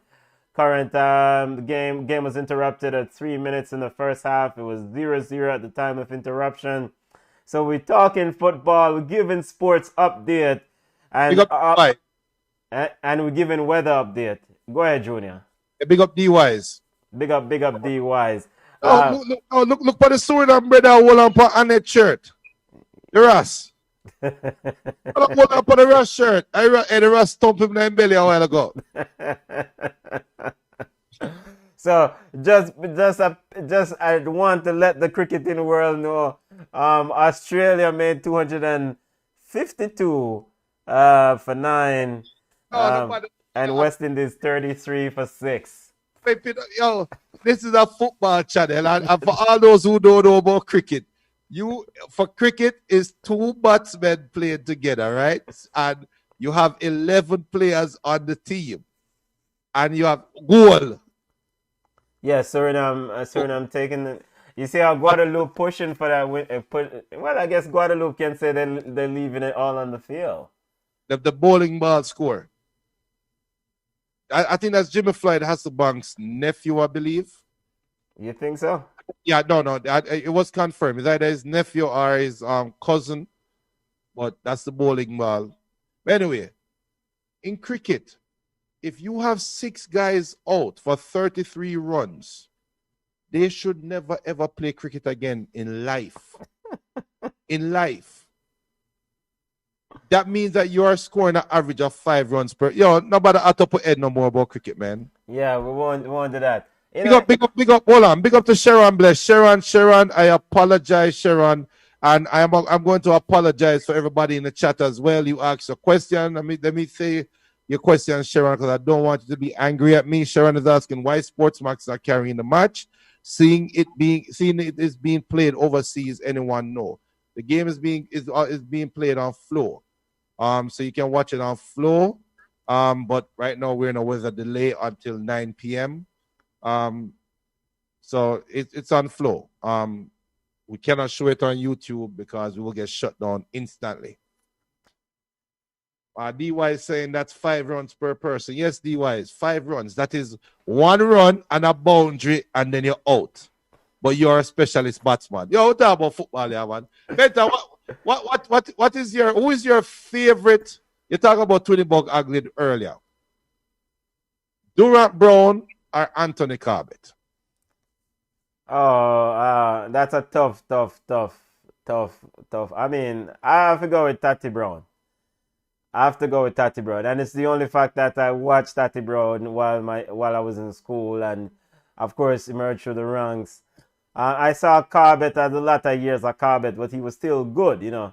I remember my uncle used to tell me a lot about Corbett, you know, but I saw him at the latter years. But Durant Brown makes defending look so easy. And the ability to mentor people like Linval Dixon around him, and then the other Dawes brother, Christopher Dawes. Durant Brown just make things look so easy. Remember Ian Goodison? Yeah, Ian Pepe. I mean, Durant Brown is what you need in a centre back. Very calm, composed, master in defense. Yeah, man, I have to go with him. Who would you take, Junior? I saw Corbett, and I rate Tatty Brown, but I'm going to go with Corbett because Corbett did it. Corbett is before. Tatty Brown looked like Anthony Corbett to me, right? Yeah. But Tatty Brown had Linval Rudy Dixon and Ian Goodison in front of him. Chris Dawes came on later, but Ian Goodison, Linval Dixon was in front of him. You had Shorty Malcolm on the right back. You had Messam first, then you had Bibi on the left. You had Dean Sewell also on the right back. So Tatty Brown is the brother that made some good defenders played good football for Jamaica, right? And one thing I give Tatty Brown credit for is he started a lot of Jamaica's counter-attacks. It wasn't no kick out ball and clear out ball thing. The man was very composed with the ball, looked like a central midfielder. Anthony Corbett was all of that. with less talent around him. And I have to give it to Anthony Corbett. I really have to give it to Anthony Corbett. And the reason I watched Tati Brown at Wadada too, you know, when I play Reno. So I mean, I think Tati Brown used to play for Wadada, right? Yeah. So, yeah. Yes. And Dawes used to play for the side of Clarendon or whatever that team name. Hazard or whatever. I'm gonna look at idiot side there. Go easy. Football family, we're discussing football, just any football discussion as we wait for the restart of the Jamaica versus Costa Rica game, the Reggaeboyz versus Los Ticos. Scheduled, the Concacaf statement says it won't resume until at least 9 p.m. I'm currently in a weather delay. Mike Clinton said, yes, Wadada. Robs is asking this one. Let me just give you one international one. Should be a quick answer. Zidane or Pirlo?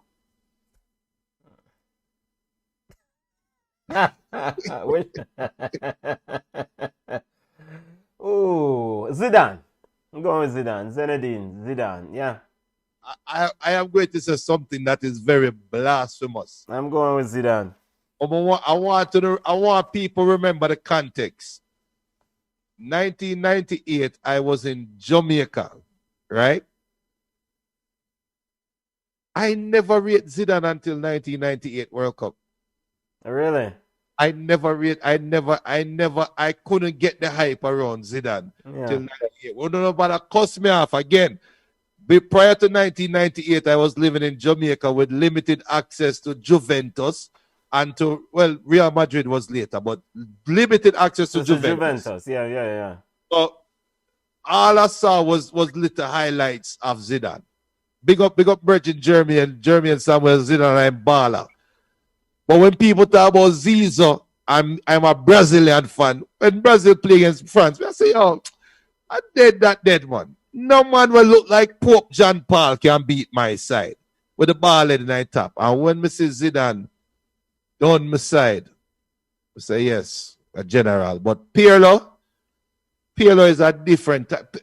It's a Pirlo is a brother where Pirlo is a guy. Pirlo is like an artist when he might kill you in a ball game. Zidane coming like a brother we just want to kill you and bury you. But Pirlo, I think if Pirlo salad me walk to Pirlo and shake him and say, thank you, Pirlo. If Zidane salad me, probably kick him now. It's a Pirlo. Hey, I mean, too general. I mean, it definitely was a pleasure to watch those two men play. It's very also a bit frustrating though that boy Zidane headbutted Materazzi and gave away that World Cup title because he could have had 2 titles now. You know some rating for that. Materazzi telling about his mother. As someone knows says Zidane have some Jamaican there. You can't headbutt him afterwards, Junior, when you win the title. Headbutt after what? You can't tell me about my mother and the next minute you don't feel a consequence. You mad? Materazzi won that battle. The title definitely went to Italy. I mean, that was just frustrating, but too general. And imagine how stupid Juventus was to let Zidane let Pirlo go to AC Milan. Yeah. Talk about some stupid football decisions, eh? What's the dumbest? If you were to say the first dumbest football decision that you can remember, like just the one that come to mind, the dumbest football decision. For me, Arsenal making Van Persie go to Manchester. Oh yes, that's right up there. What was the reasoning again? Van Persie wanted to win. I know he wanted to win titles or something like that. And Wenger, I don't want Arsenal fan come cuss me off, but there was some discrepancy about who can win from who cannot win. It's almost like Samir Nasri like. But we know Nasri is not Van Persie level.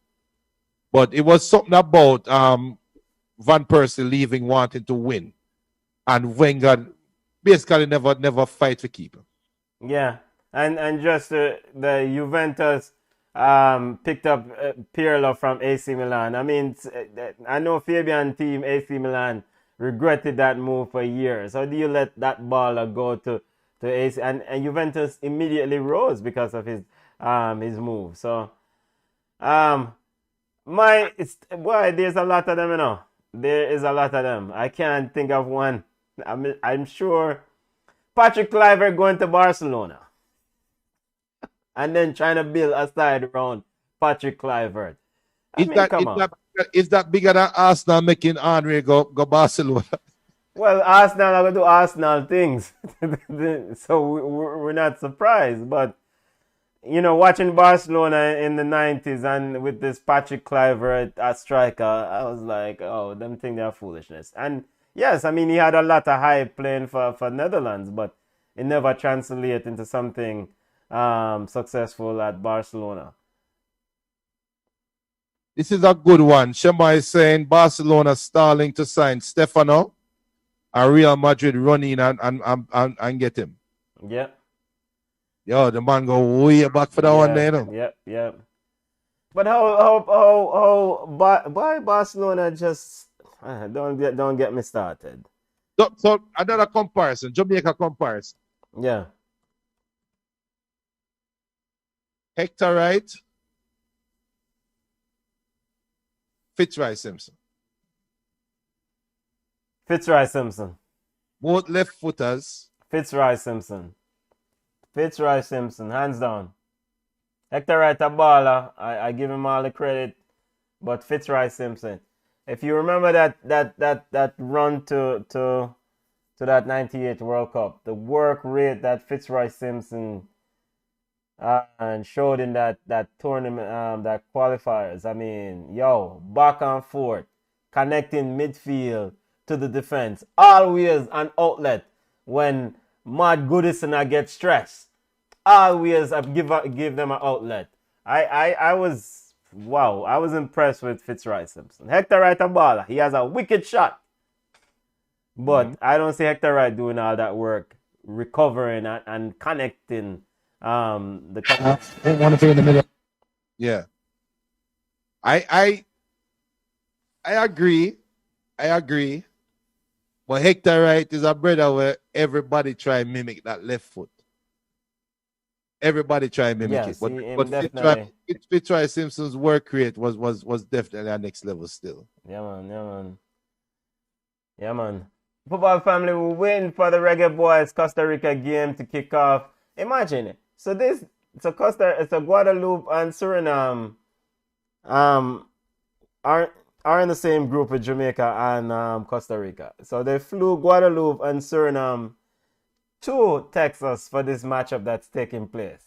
So imagine them a go at them yard and them need to go to Texas. They flew from Florida because this game is taking place at the BBVA Stadium somewhere in Texas.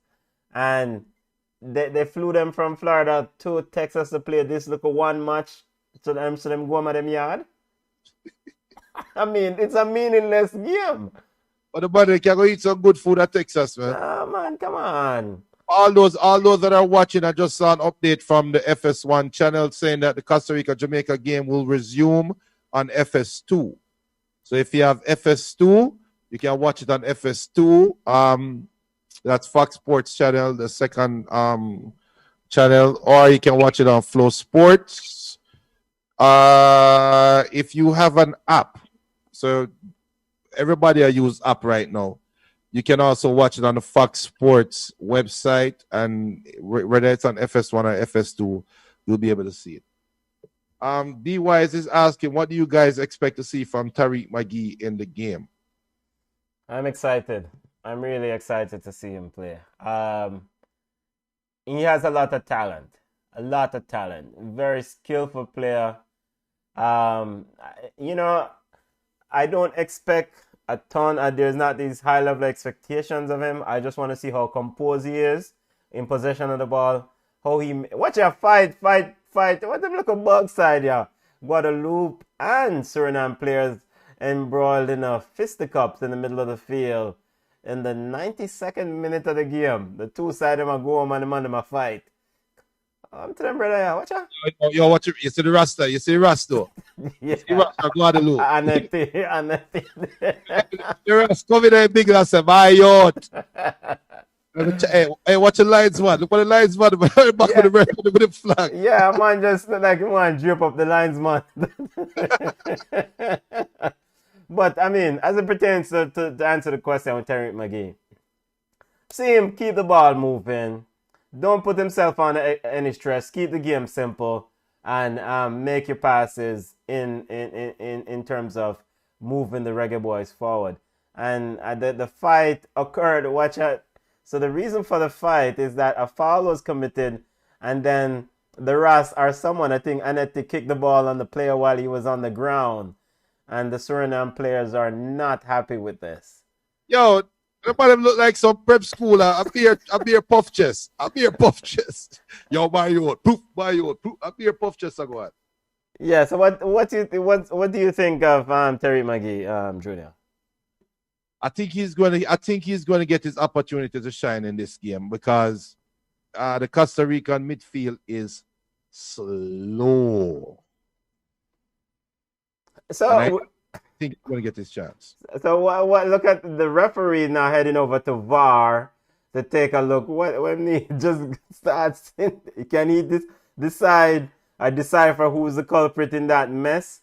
I mean. And I think Solvet stepped into number 21's ankle. Solvet of Guadeloupe stepped into number 21's ankle. Benton, yeah. Hold on. Let's forget about that right now. Big up to moving, and everybody's saying the ballers are getting ready. The game, they're going to start warming up to start playing. Hopefully kickoff can be in at least 8 minutes or so. So it's looking like 9 o'clock. The game will be starting. Big up to movie clips. I'm going to tell you what movie clips just typed. West Indies are going to win. I thought we move on from cricket. What? Big up clips. Movie clips, whatever you drink, and that we want some of that, brother. Our lady, whatever you're drinking, we want some of that. And just to let you know, I'm checking the radar right now. Yellow card. A red card. But I'm checking the radar right now in Orlando, and the system is moving out. So yes, 9 o'clock start looks pretty sure on FS2. I think my FS2 I was short delay. Yeah. So that means that Honduras versus Qatar would be on FS1. That is the big matchup in Group D. So Panama, so all the Panamanian fans who want to see them play Grenada on FS2, I shouldn't have to watch the replay. I go to the Fox 2 app, Fox Sports app. Javier said the man I drink the Kool-Aid. What channel is the game? Is it being streamed on? In the United States, you can watch it on FS2. You can also watch it on Flow Sports. All right, Junior, since we're getting ready to kick back off again, let's look at the Costa Rica starting and lineup. What? 8 minutes away, right? Yeah. Theoretically. Mijas in goal, Fuentes on the left, Duarte and Gonzalez in middle of that pair. Fuller is on the right of that back four. Guzman, imagine Guzman, old foot Guzman and Cruz at the base of that midfield. Brian Ruiz in the number 10 role. Joel Campbell is on the right of Brian Ruiz. Lassiter is on the left. And Martinez is the lone striker up front. Guzman, Brian Ruiz, Joel Campbell. Joel Campbell is doing his Joel Campbell thing. Are you surprised that Joel Campbell didn't do better in his old profession or achieve more? You know what? No. Because you blame it on Wenger. No. If it was the regular Ballchat show, I'll pull out that line and I'll laugh about it. But Joel Campbell will be able to carry on in his life and say, I was a professional footballer at the highest level, got paid a lot of money, and is very comfortable. So yes, we would love to say Joel Campbell should have gotten more opportunity, should have played at a higher level, should have done this, should have done that. Yes, we would love to say that, but what if his goal was to make enough money for to feed his family? The man more than do that. The man more than change the life for all of his family members. So in a roundabout way, from a football sense, yes, he underachieved. But from a life sense, nah, him all right. And it's obvious him though his goal was to just stay where he is and make him money, because how many opportunities did he have to leave and never take it? Yeah, he was loaned out or sent on temporary assignment to multiple clubs by Arsenal. Joel Campbell, I think he had scored 2 or 3 goals so far in this tournament. So Joel Campbell, you remember Joel Campbell in the 2010 World Cup, right, Junior, when he was the lone striker for Costa Rica. Fast forward this thing, what, 11 years and Joel Campbell still doing it. Imagine that. But remember Paulo one chap. Yeah, Remember Hernan Medford, they all play to this age. So the thing with CONCACAF is, if you're a good footballer, if you're a Honduras had two as well. Honduras had Carlos Pavon yeah, Pavon. and Yeah, and Suazo. yeah. Pavon and Swazo, yeah. If you're a good footballer, as you age, you still can be serviceable in CONCACAF. And Joel Campbell is showing that more and more that CONCACAF have a long way to go. Because if Joel Campbell was Italian or Brazilian, man, they wouldn't get no game. Yeah, but I mean, all right. So that's the Costa Rican starting lineup. Game is in weather delay. We're hoping that the game will kick off at 9 p.m. CONCACAF said it won't start before 9 p.m. according to the Ballchat weatherman, Mr. Rai Forrester, aka Engineer Junior, said that the radar seems to suggest that the weather is moving away, right, family? And as it pertains, there's information from the fans in the stands, because we're talking to people in the stands who are also saying that it looks like the players might be getting. I hope this is a good pitch still. I hope the water it's not one of them bush league pitch a country where just waterlogged. Oh, which part of the game playing? St. Mary or St. Thomas? Explorer Stadium in Florida, boss, in Orlando. Yeah, worry about quality of field. Hey, good. Remember say Florida, you have Hurricane and Bass still a play through the Hurricane and Mother playing in a sneakers. Mother Yeah. playing a turfs. Junior, O'Neal Fisher gets a chance to kind of show himself. Of course, with Alvas Powell, that seems to be the preferred choice in this right back position. What do you expect from O'Neal Fisher in this right back position? Again, I think he's going to be pressured.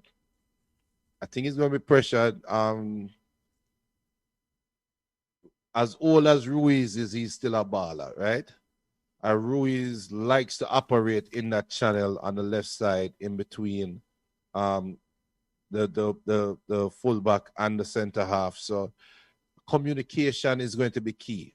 And Mariappa, even though Mariappa might be on the left side, Damian Lowe is a good buffer. I'm hoping O'Neal Fisher can show defensive sturdiness that Alvas doesn't show. Right? But does he offer the same attacking support that Alvas showed up? Because one thing we know about Alvas is that he will gun down the field. We had game is so start. Up on the field and mop up water. I want cricket. I saw this the other day when I was there, man. I walked on the field with the super soakers. They try to absorb water out of some areas from on the park. So it seems like we're getting ready to kick off. At least the rain seems to have stopped. The earliest start is now 9:15 p.m. Eastern. Yeah, how it take 15 minutes to soak the field to remove the soup? America, this and that. What am I doing with Mappa? Yo,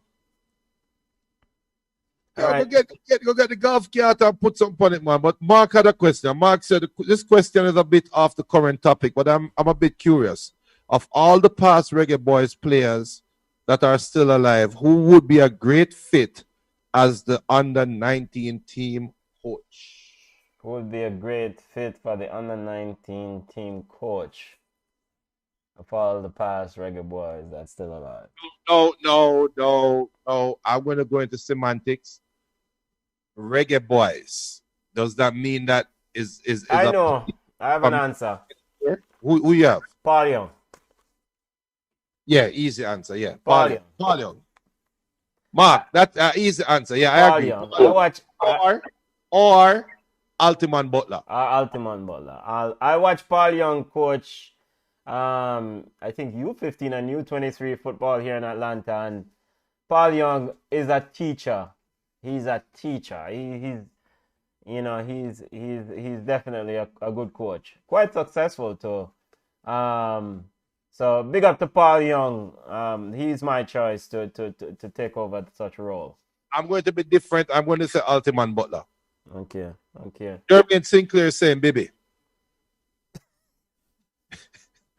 Bibi. I thought Bibi's still coaching Portmore, right? I mean, how is Portmore doing? I think Bibi seems to be growing into the role as a coach. He's improving, right? But definitely one thing that it might not be that funny though, because Bibi should be a legend to the under-19 players right now, right? He should be a Jamaican legend. If you're 19 years old, you were born in 2002, maybe not. Yeah. You know, so coaching credentials. I was saying that if a player can remember 1998 as a child, Bibi would be a legend to them. So Bibi would be a great coach for them in terms of stewardship and mentorship, right? Because at least he would be able to reach the players more. But as a better teacher, I agree with Paul Young. And just to be different, I must say Altiman Butler. But if Jamaica, my answer can change, because if Jamaica does well in the Gold Cup, does well in the World Cup qualifications, why not Paul Hall? Yeah. And earlier someone asked about Darren Mattox. Why is he not playing for Jamaica? He's still in the Almeric team. You know, based on this information, he's still a part of the squad. Has he been getting minutes? I will find out here if he's actually getting minutes. They have a game coming up on the 24th, so let's see. Need to send a message to the family and find out what's going on with Darren Mattox. Because, I mean, Darren Mattox is a useful player that could also provide a bit to this pool of player. I mean, you know, he's definitely has something to offer when he's playing at his maximum. Junior, in Group D, as we wait the Reggaeboyz versus Costa Rica game, the Group C matchup, top of the table clash in Group C. Group D matches are going to kick off here in a few minutes. Of course, to remind football family, the winner of Group D will play the runner-up in Group A. We know the runner-up in Group A is El Salvador. The winner of Group A will play the runner-up in Group D. And so we know the winner of Group A is Mexico. So they're sitting waiting. Junior, Qatar, Honduras, Panama, the three teams that are vying for two spots in the lay of the land. Which two will make it? Qatar. So you have Qatar easing out Panama. Yeah. Okay. So you have Qatar beating Honduras tonight, or just getting a draw? Getting a draw. Yo, the African All-Stars. Okay. Have them winning. Okay. And for all those that are asking, the match will be resuming in no earlier than 10 minutes from now. But the last we saw some man with some big mop and some big broom sweep the field. So Look like the game is going to start. Let me check the radar again as Mr. Roy Forrester. And should we go ahead and give the football family an update on the cricket score, Junior? Since Flow Sports is the home of sports, including cricket. Big up to Barry Wilkinson and the cricket family over here at Flow Sports. West Indies set a target of 257 to win. They are currently 72 for 6. What? So the man them put on 40, 72, 39 runs? Yeah, so Karan Pollard is on 44 and Alsari Joseph is on 12. So someone said West Indies not gonna win earlier. Yeah. Maybe we will see. Maybe they know something that we don't know. So West Indies in a spot of bother there. Right, Forster, your update on the weather. Yeah, the weather is definitely clearing up. Yeah, the game definitely should start at the 9:15 spot. There is no more thunder showers on the radar, and there is going to be more rain. There's going to be rain during the game probably, but no more thunder or no more yellow. It's just be a green. Adrian Morgan, what time the match has resumed? We're hoping 9:15, which is about 9 minutes from now, 8:15 Jamaican time. Big up to Luis Rojas. Soy de Costa Rica, Pero Buena Suerta, Jamaica. Yeah, big up Luis. Big up. Big up to all the Costa Ricans tuning in right now, just checking it out. Dan De Castro saying, still don't understand why Qatar is invited to Concacaf Regional Championship. Dan, this is how Concacaf make money, by inviting teams out there that can do some form of a draw so that they can make some money. That's the best answer I have. Remember when Jamaica played against Brazil in 1996? It was 97? Or drew 0-0 with Brazil in the World Cup, leading up to the World Cup qualifications. So Brazil was also invited to the World Cup. Sometimes Brazil send their under-23 side. But that Brazil team, if you remember, had Romario. Yeah, we demanded the best Brazilian side for that tournament. All right. Romario and Edmundo, the animal. You remember Edmundo? Yeah, I remember the animal. And also now the Honduras versus Qatar game is also on weather delay. Stuff, all right. Yo, both games are on weather delay. So let's see what's going on here. And we're hoping to give football family a bit of action of the Honduras versus Qatar game, which was scheduled to kick off at 9 p.m. But that game is also... And it is official. Costa Rica versus Jamaica will resume on FS2 at 9:15 p.m. Eastern, which is 8:15 Jamaican time. So that's 7 minutes from now. We will be resuming the game. Costa Rica versus Jamaica will be resuming at 9:15. Yeah. Football. Suppose the junior right for us to tell your son carry waterproof, water boot, and umbrella. Oh, come on, have our poncho. Yeah, no, you know, sir, the other day, come on, say, for walk with two poncho. Because I'm saying, yeah, we'll go to the store to get poncho. Because we were all in Florida for that game, the game against Suriname, the Reggaeboyz game. And they didn't have any poncho, so I just brought her two scandal bags. I said, yo, hold them here. Yeah.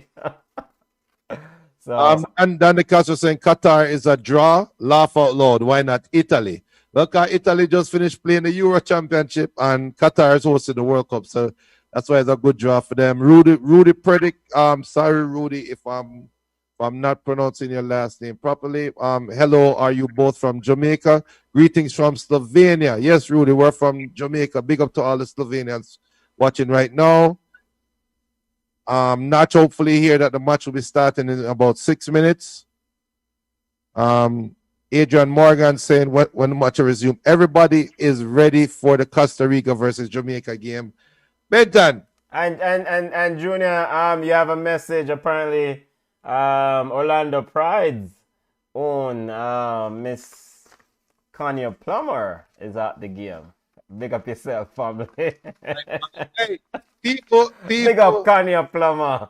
people, I'm trying my best because we have a lot of people watching right now, and I don't want to get any form of bad press or anything. But I don't know some love of Kanye Plummer. Kanye Plummer is my reggae girl baller.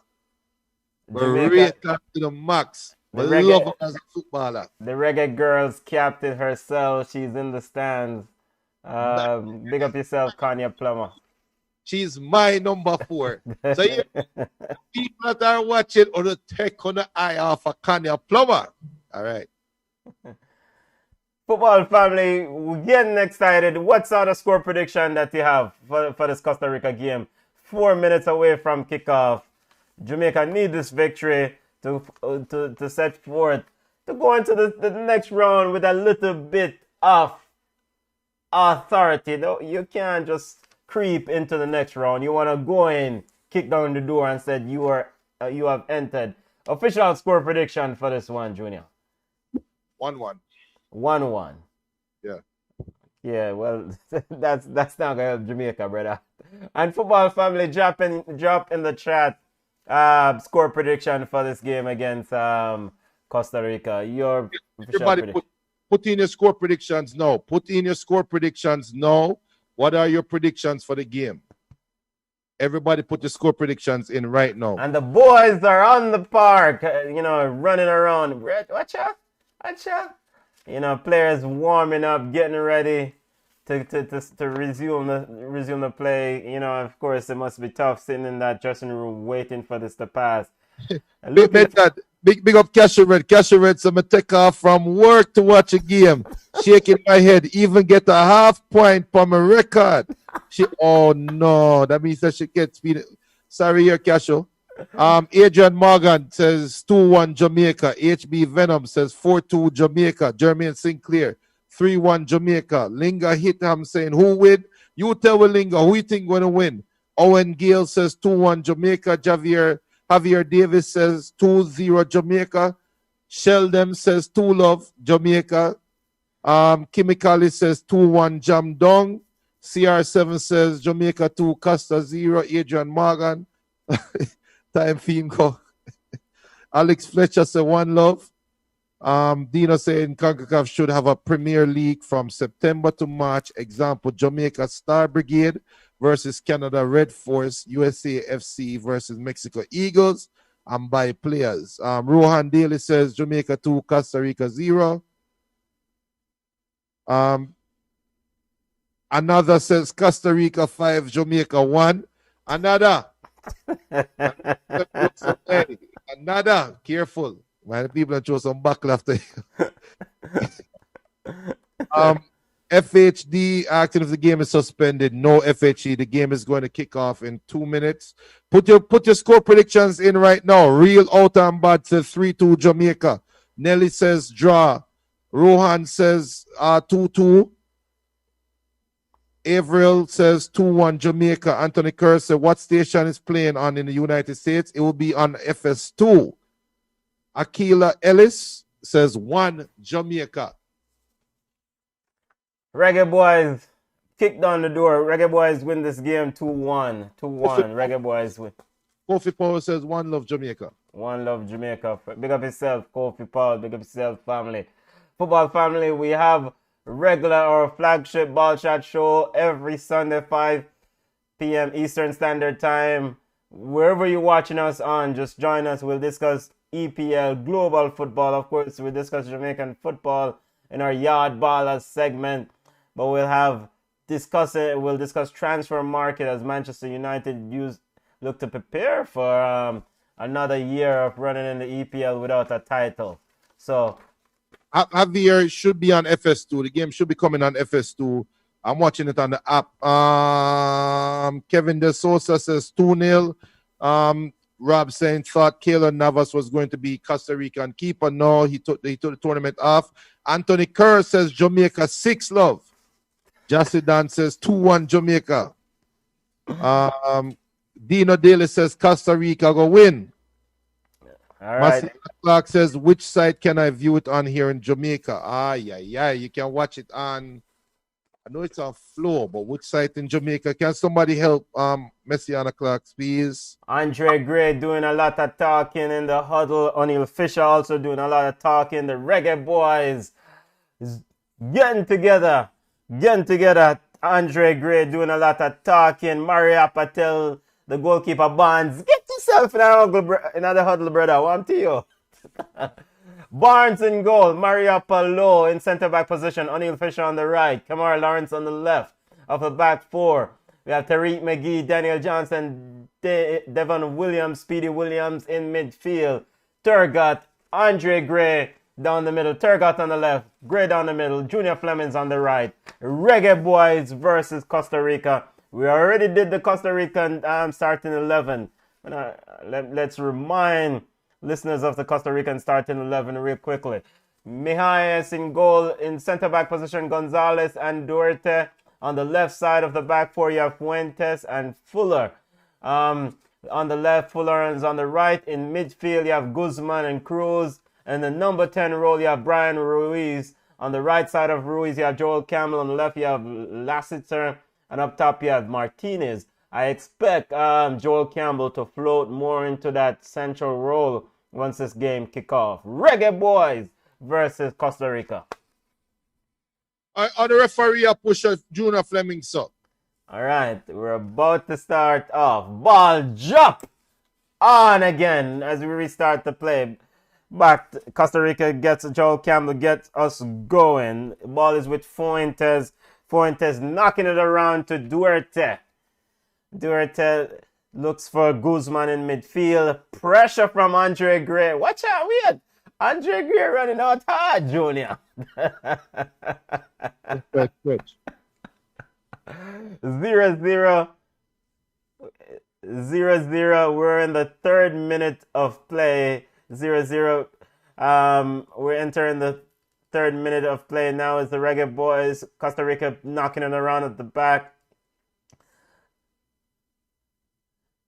Ball is still in the Costa Rican half. Now Joel Campbell coming short. Pick it up and try to make a one touch to the left.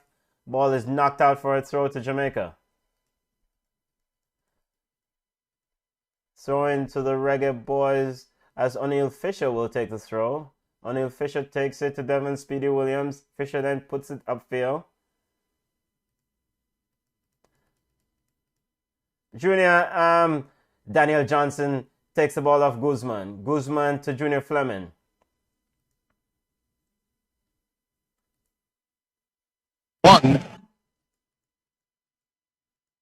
Seems like we're getting a little bit of spillover. I don't know what type of coverage that, Junior, we're hearing there.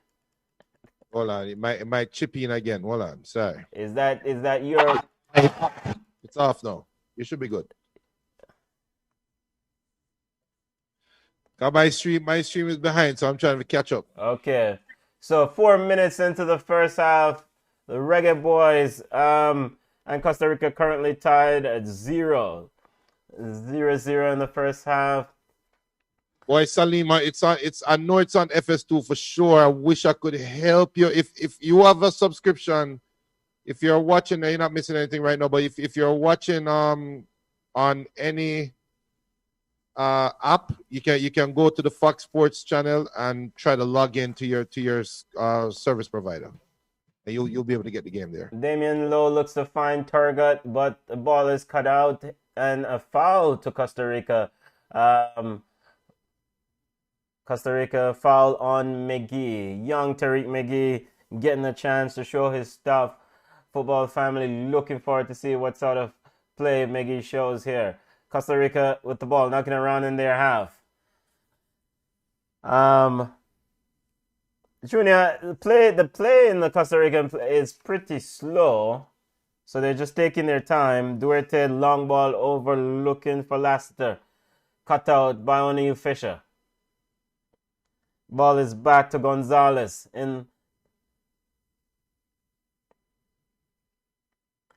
Skullpro is asking why is Fleming's on the right. Yeah. Oh. And it seems like there's an instruction to float around. Flemings now moves to the moves to the left side. They're instructed seems to kind of play off a bit. Fleming's now on the left side of the front three with Turgott on the right and Andre Gray down in the middle. Long ball over, trying to get behind the Jamaican defense. Now the diving start. Oh, now the diving start. Is that Martinez who's holding his face? No foul call. Kamar talks to Lawrence, looking for Andre Gray. Can't get there. Back to Taxi Lawrence. Lawrence to Daniel Johnson. Daniel Johnson getting a bit of pressure. Picked up by Junior Flemings. Junior Flemings being pressured by Joel Campbell. Joel Campbell now with the ball. Costa Rica recovers it, finds Guzman. Daniel Johnson looking if he should attack or not. Cruz coming in to help.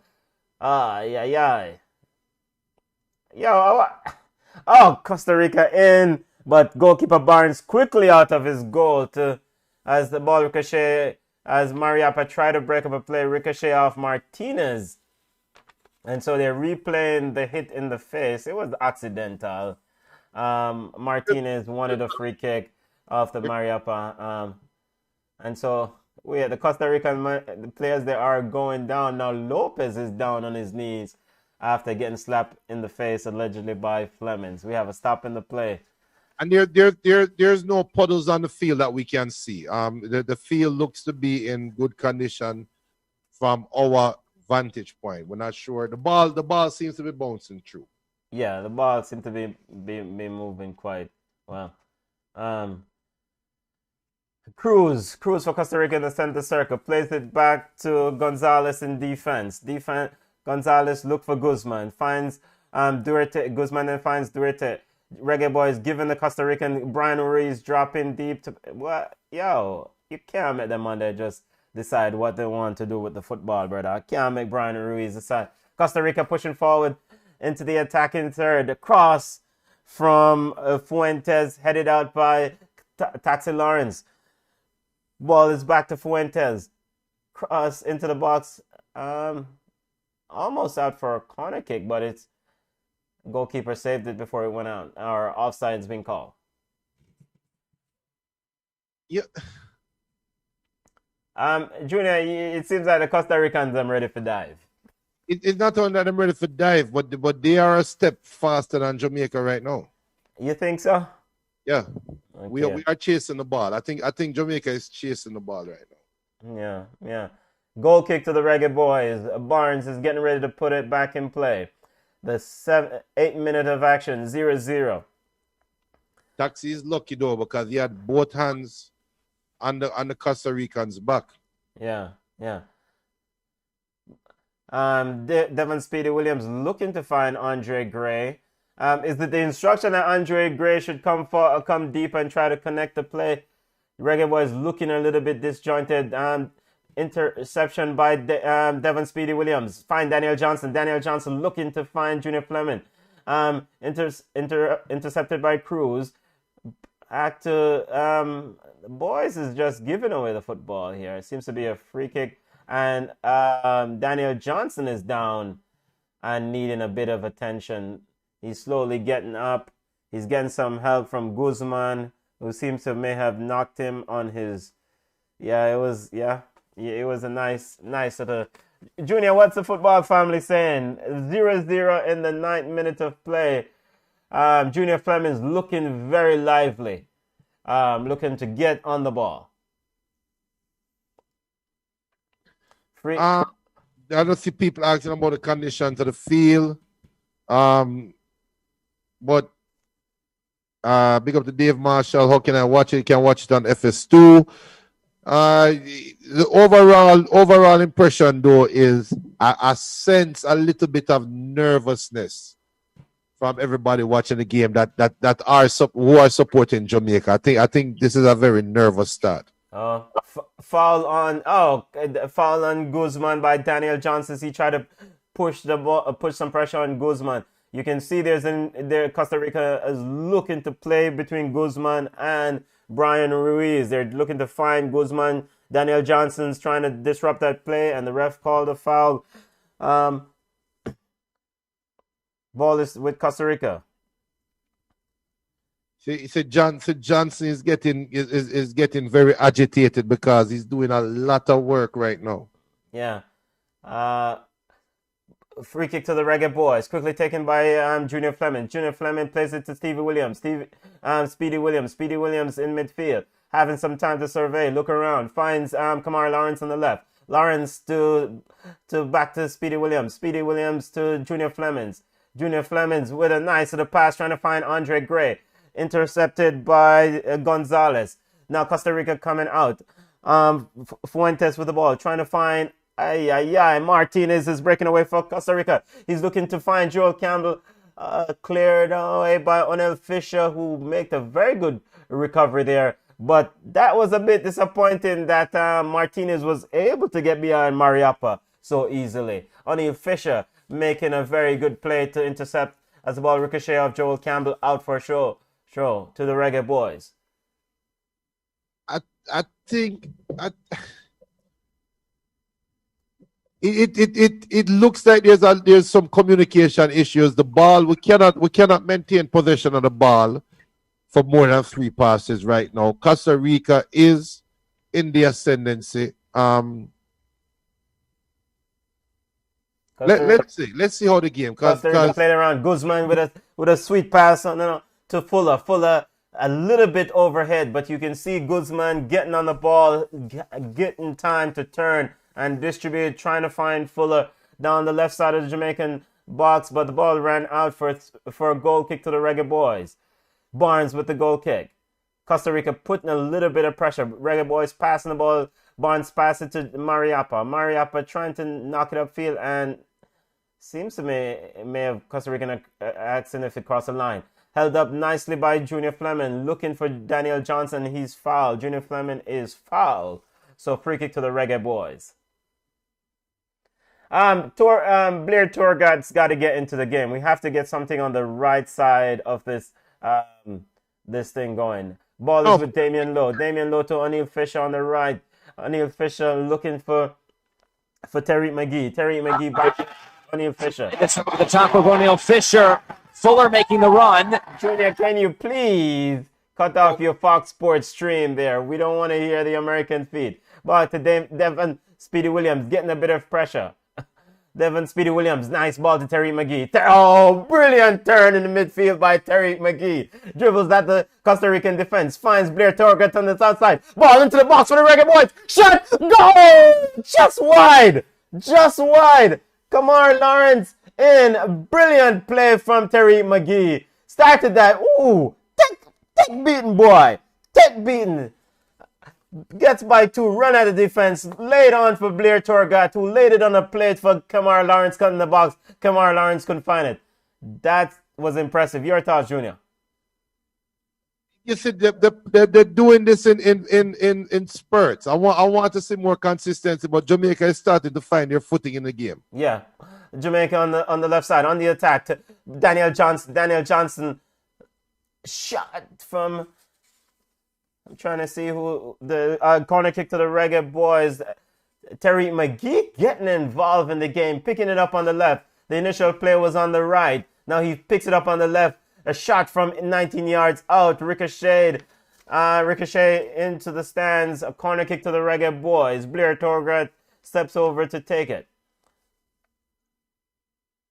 Tariq McGee looking pretty good. Tariq McGee showed. For the very limited time that he's already on the ball, he's looking to have some skill, Junior. Yeah. He's looking lively. He's getting space, and Costa Rica is affording space. If we can just maintain possession of the ball in the midfield, we can definitely do some things there, because that Costa Rica midfield is slow. Corner kick to the Reggaeboyz, cleared out by Costa Rica. Ball hacked downfield by the Costa Rican team as Martinez looking to clear that one out. Throwing quickly to the boys. Devon Speedy Williams takes it quickly to Kamar Lawrence. Kamar Lawrence back to Devon Speedy Williams. Speedy Williams gets the ball back to Lawrence. Lawrence to Tariq McGee. McGee gets a chance to turn. Move the ball to the other side of the field as they open up the play to Damian Lowe. Damian Lowe then surveys the field under no pressure. Finds Daniel Johnson roaming on the left side. And he's called offside. Brethren, Daniel Johnson, you should be able to see along the line there. and not be called in an offside position. But Damian Lowe trying to find one over the top for Daniel Johnson drifting down the left. And so like Ed Barnesy. Ball is back with Mias in goal for Costa Rica. Mias plays it to Duarte. Duarte looking for Guzman. And so this is important. Costa Rica always looking to find Guzman. Guzman is playing that Fitzroy Simpson role, dropping deep, giving his defenders an option. But Johnson like he's pegged to be running with him though, right? Yeah. Brian Ruiz finds Guzman. Guzman and Brian Ruiz snaking around. Reggaeboyz intercepted. Terry McGee looking for a quick pass. But Costa Rica recovers it back. O'Neal Fisher, foul call on Fisher there as Fuller went down. Reggaeboyz, Costa Rica, 17 minutes of play. Score is tied at 0-0. Here is Gonzalez stepping up in the midfield, looking for a through pass. Intercepted by the Reggaeboyz. Devon Speedy Williams. Now to Tariq McGee. McGee looking for Blair Turgott. Turgott looking for a pass. Then he goes back to Damian Lowe. Damian Lowe looking for the outside, looking for Kamara Lawrence on the left side. Kamara Lawrence then eased down the play and then send it back to Mariappa. Mariappa has Johnson. Johnson back to Mariappa. Junior Fleming's coming deep for the ball. Picks it up. Turns, finds Andre Gray. Gray back to Flemings. Flemings still moving around in the midfield. Plays it back to Damian Lowe. Damian Lowe finds Turgott. Has O'Neal Fisher overlapping. He cuts inside. Looking for a pass. Turgott looking to run. Gets by two. Asking for a foul from the referee as he fell over. But no foul given. Gonzalez recovered and sent it back to Mayas in goal for Costa Rica. Costa Rica restarts the play. Back to Mayas. And Costa Rica just a long ball thing. And foul. It's a clash there between Joel Campbell and Kamar Lawrence. Seems like Joel Campbell got there before Kamar Lawrence. And a clash of legs there. Junior, 19 minute of play, 0-0. Your thoughts on what you're seeing as the Reggaeboyz seems to get more involved as Kamar Lawrence is down on his knee. Joel Campbell giving him a fist as he awaits some treatment, giving him a fist bump. Costa Rica did start lively, but you see Jamaica is now just getting into the game, and now the fitness level, the difference in fitness and difference in age is starting to show. Yes. So, as it pertains to Guzman, what should the Reggaeboyz do? It seems like should Coach Tapper Whitmore tell either Tariq McGee or one of his midfielder, Devon Speedy Williams, to try to limit Guzman's ability to pass that ball and switch it out to the wide side of play, because it seems like Guzman is trying to switch things up for Costa Rica, giving them that option. It looks like the midfield is doing zonal marking. So they're not, because I thought Johnson would be running with him, but it looked like as soon as he went off to the other side, Johnson kind of just let him go. So I mean, the question is, are we afraid of Joel Campbell's speed or lack speed? Lack of speed. So maybe we don't need to track him. I like what we're doing now. I would love to see us get more possession on the ball, though. Yeah. Ball back in play. Reggaeboyz. Kamar Lawrence tried to send one long downfield looking for Junior Fleming. Ball overhit Mias in goal. Came and punted it long. As now Costa Rica looking to turn. Martinez looking to go around the Reggaeboyz defense, but taken out. And referee seems to have called a foul. Or he's given a back kick as Martinez seems to went down pretty easy. We'll have to give Mariappa some credit for that control, though. Yeah, but it does seem that Mariappa speed is an issue here for Mariappa. Barnes with the ball in the back for the Reggaeboyz as he was put on a bit of pressure by Costa Rica.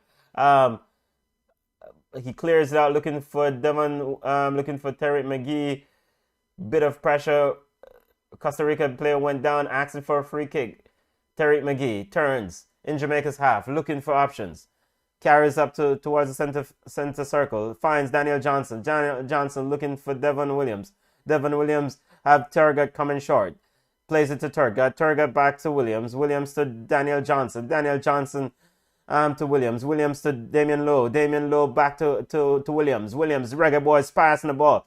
Back to Johnson. Brilliant play from the Reggaeboyz as they avoid that Costa Rican press out to Kamar Lawrence. Now we have Junior Fleming getting space. Finds Kamar Lawrence on the left.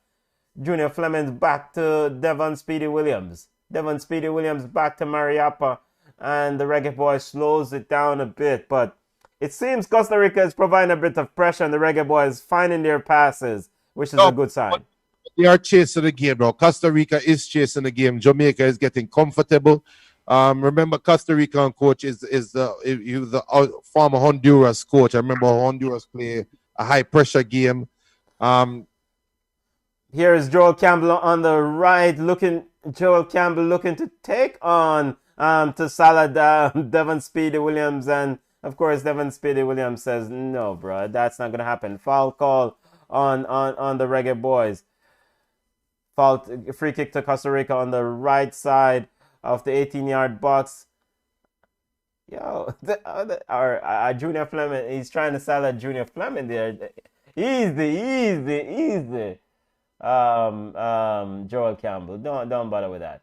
He's looking busy, but he's lost a step.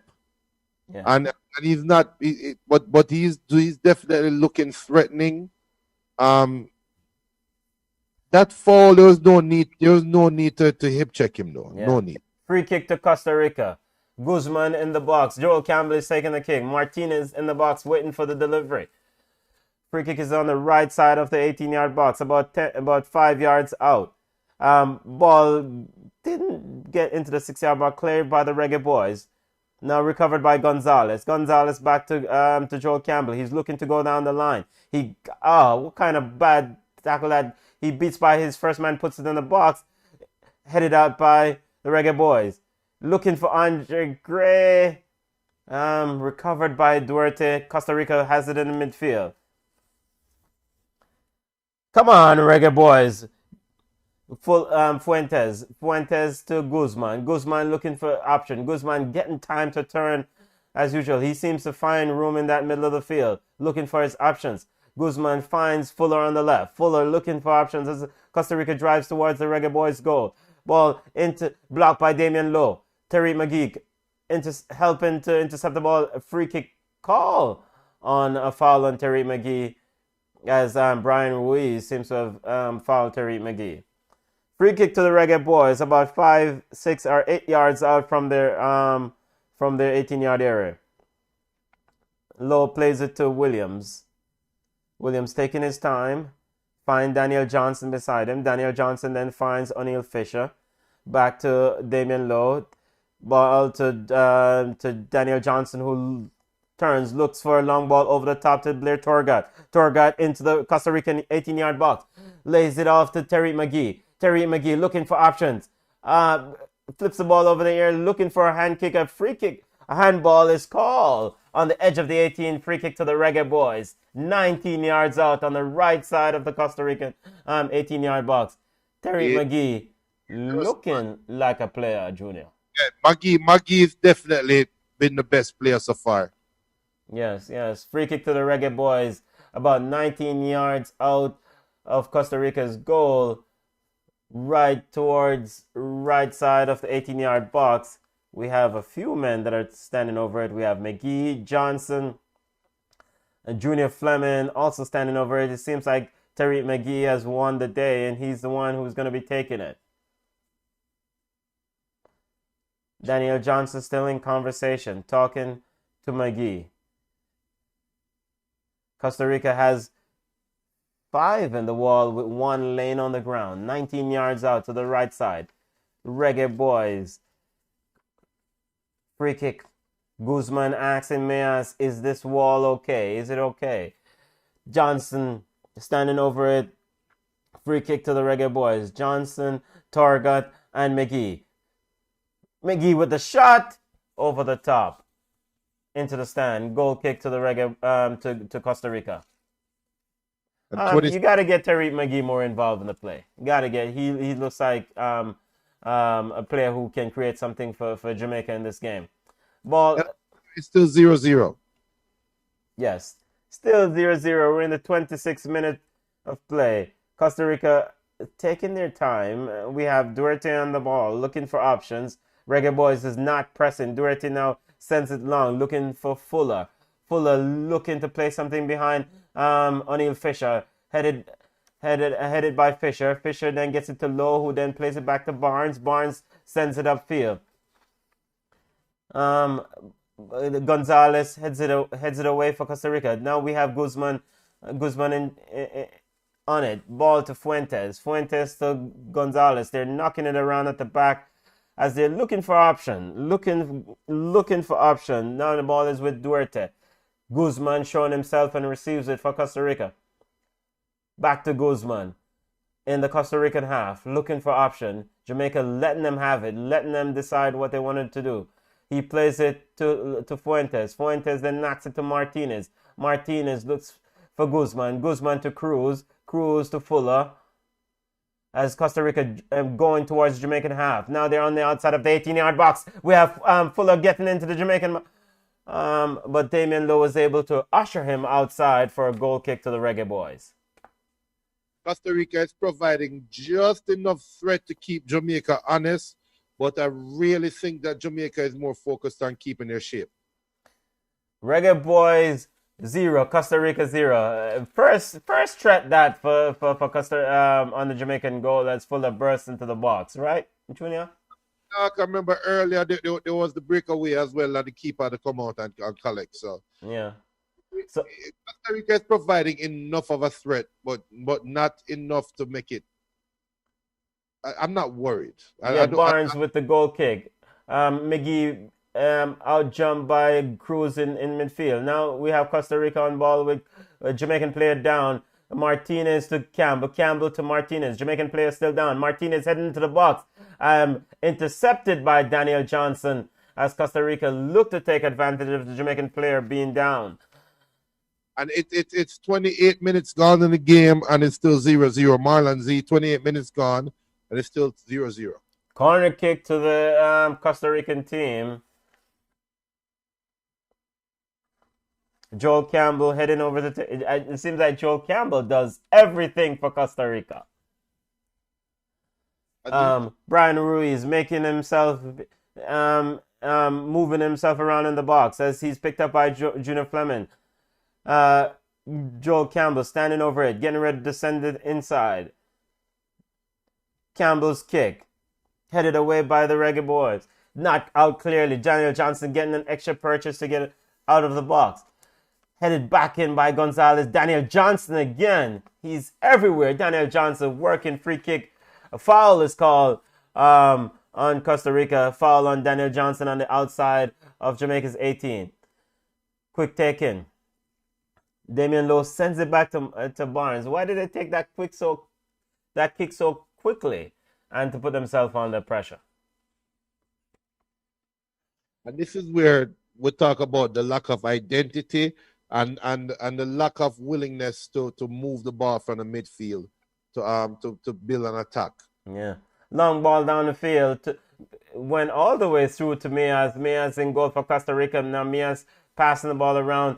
Guzman shows for Miaz. He pushed it to Guzman. Guzman to Duarte. Then Duarte to Gonzalez. No pressure from the Reggaeboyz as they're in their half. Now the ball is played to Martinez. Dropping deep, picking up on the right side of the Reggaeboyz. Guzman, Brian Ruiz then drops deep into their half to picks up. Sends it back to Gonzalez. Gonzalez to Duarte.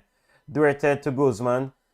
Ball is being knocked around in the center circle as the idea is to pass the ball around and send it, try to get behind the Jamaican defenders. As the ball is played, looking for Lopez behind the Jamaican defense. O'Neal Fisher intercepted, but a foul is called as O'Neal Fisher seemed to have stepped on Lopez there, who went down.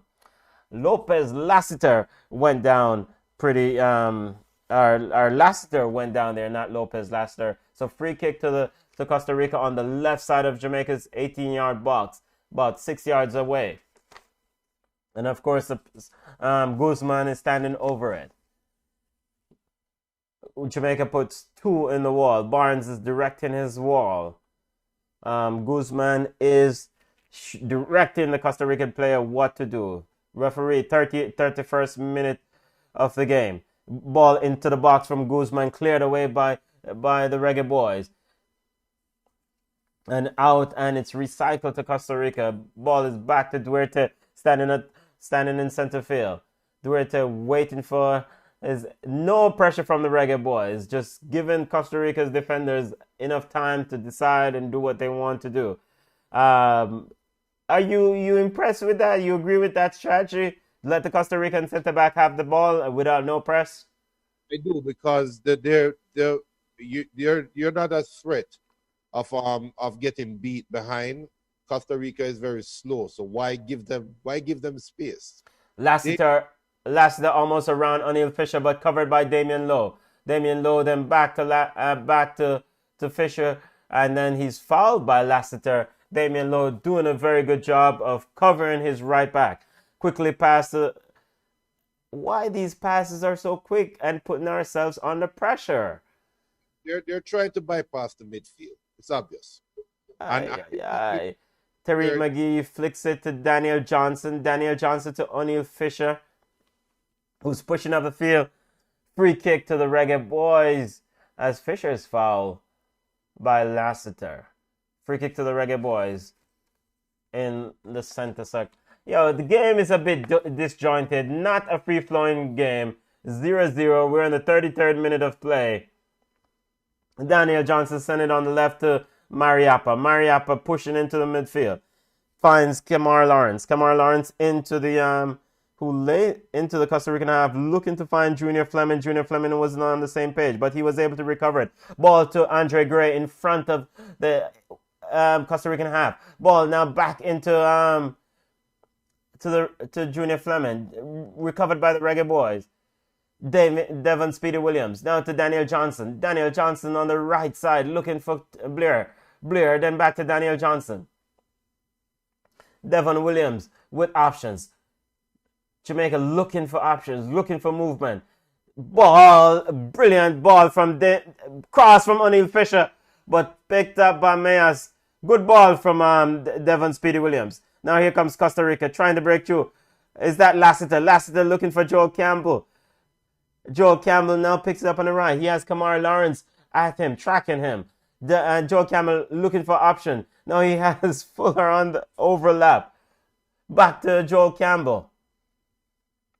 Joel Campbell back to Cruz. Cruz now to Fuller. Or Fuentes. Fuentes now has it free down the right side. Looking for a cross into the... Headed by the Reggaeboyz as Barnes comes in. Why Barnes never caught free ball until Iman saying he has the ball. Punched it away. Almost got into... it seems like a Jamaican player took a knock as goalkeeper Barnes ran into him. Play is a bit disjointed. Now to Devon Speedy Williams. Devon Speedy Williams looking for Tariq McGee. Tariq looking for options. Push the ball right to Blair Torgat. Torgat running at Costa Rica's defense. Gets inside the 18-yard box.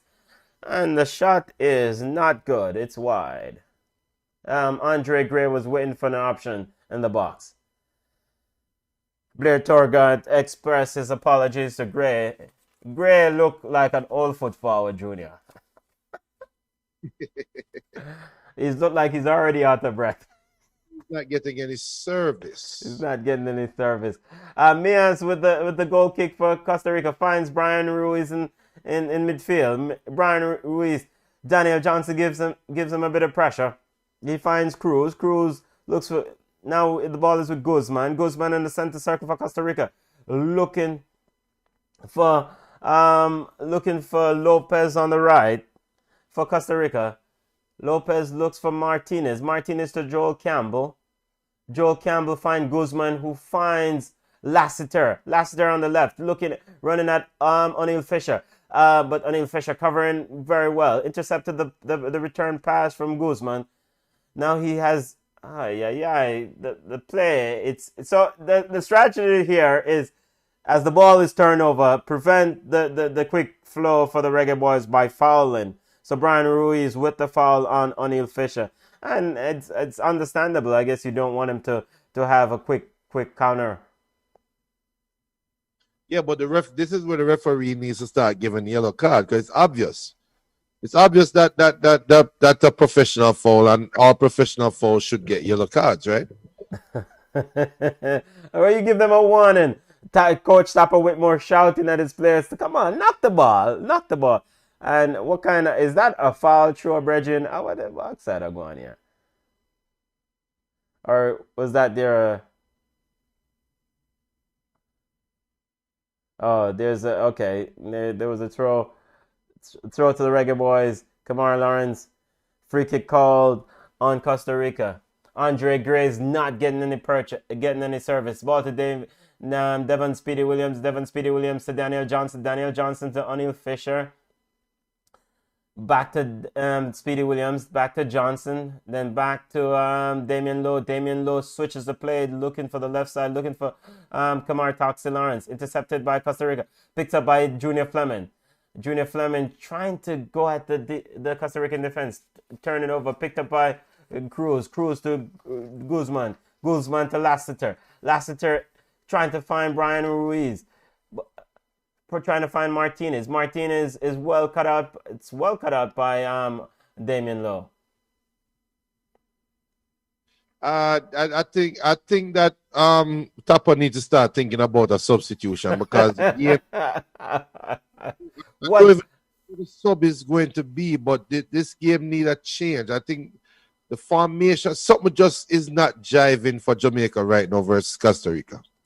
Yeah, so in that midfield we have Devon Speedy Williams and I don't know if Costa Rica is just outworking or outnumbering the Reggaeboyz. You can see that Costa Rica is pushing more numbers in the middle of the park to try to pick up the ball. Guzman and Cruz are definitely moving around. Of course, Brian Ruiz is dropping and Martinez is dropping deep. Ball dropping in. Ball played in a talk now. Cross from Lassiter, cleared by Mariappa, but he was no pressure and kicked out. Now it's a throw into the Reggaeboyz. What, they don't speak the same language, Junior? Well, some of them are UB40. 0-0. We're in the 39th minute of play. 0-0. Top of the table clash in Group C Gold Cup action. Ball is with Damian Lowe on the top of the 18-yard box, looking for option. Ooh, that was a dangerous pass. He switches to the left. Finds Andre Mariappa. Mariappa stepping up, pushing towards midfield, looking for options. Find Devon Speedy Williams. Devon Speedy Williams then switch it to O'Neal Fisher. O'Neal Fisher finds Tariq McGee. Tariq McGee looking for options. Back to Fisher. Then Fisher to Devon Speedy Williams. Come on, just play what you have. Don't play what you would like to have, football family. Ball is back to Mariappa. Mariappa to Onandi Lowe. To Damian Lowe, talking about Onandi Lowe. Ball to Blair Turgott. Turgott looking to get behind the Costa Rican defense. Now it's with Brian Ruiz. Brian Ruiz getting a bit of pressure from Daniel Johnson and three Reggaeboyz. And a foul is called by the referee as Brian Ruiz is fouled in the midfield. And Dave Willis, we know we're not playing the 4-4-2 formation. We just picked one that has all the players on there. But right now, Jamaica is actually looking more to be playing in a 4-4-2 formation. Yeah, because they're definitely. Ball is on the left side with Fuller to and not Ricardo Fuller family. Just kidding. Cruz to Guzman. Guzman looking for options. Finds Lopez Fuentes. Lopez Fuentes for Costa Rica in Jamaica's half. No pressure. Still just Tariq McGee easing off. Andre Gray telling his teammates to come up. Don't drop in. Costa Rica playing in 1-2. Ball to Ruiz to Cruz. Cruz looks for the option. Finds his play on the right side. Lopez Fuentes on the right, looking for option. Finds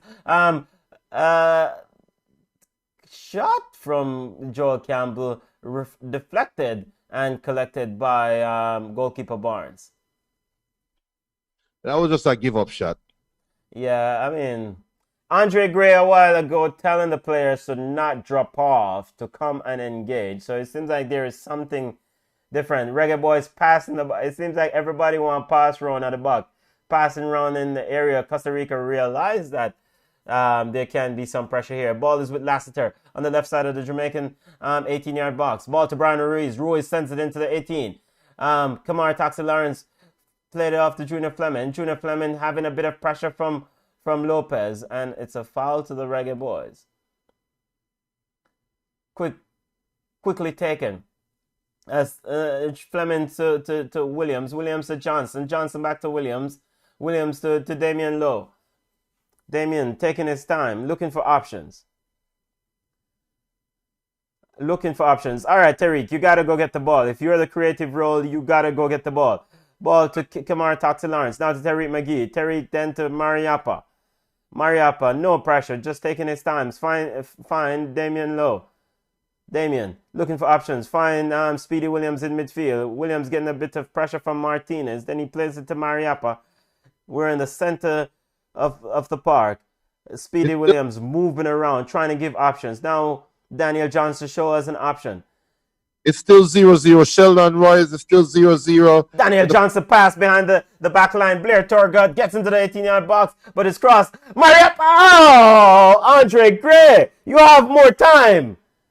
Andre Gray with more time, 6 yards out, with a tame effort, easily collected by Mayas in goal. Does that goes down as a chance, even though the defenders seem to have slipped there, Junior?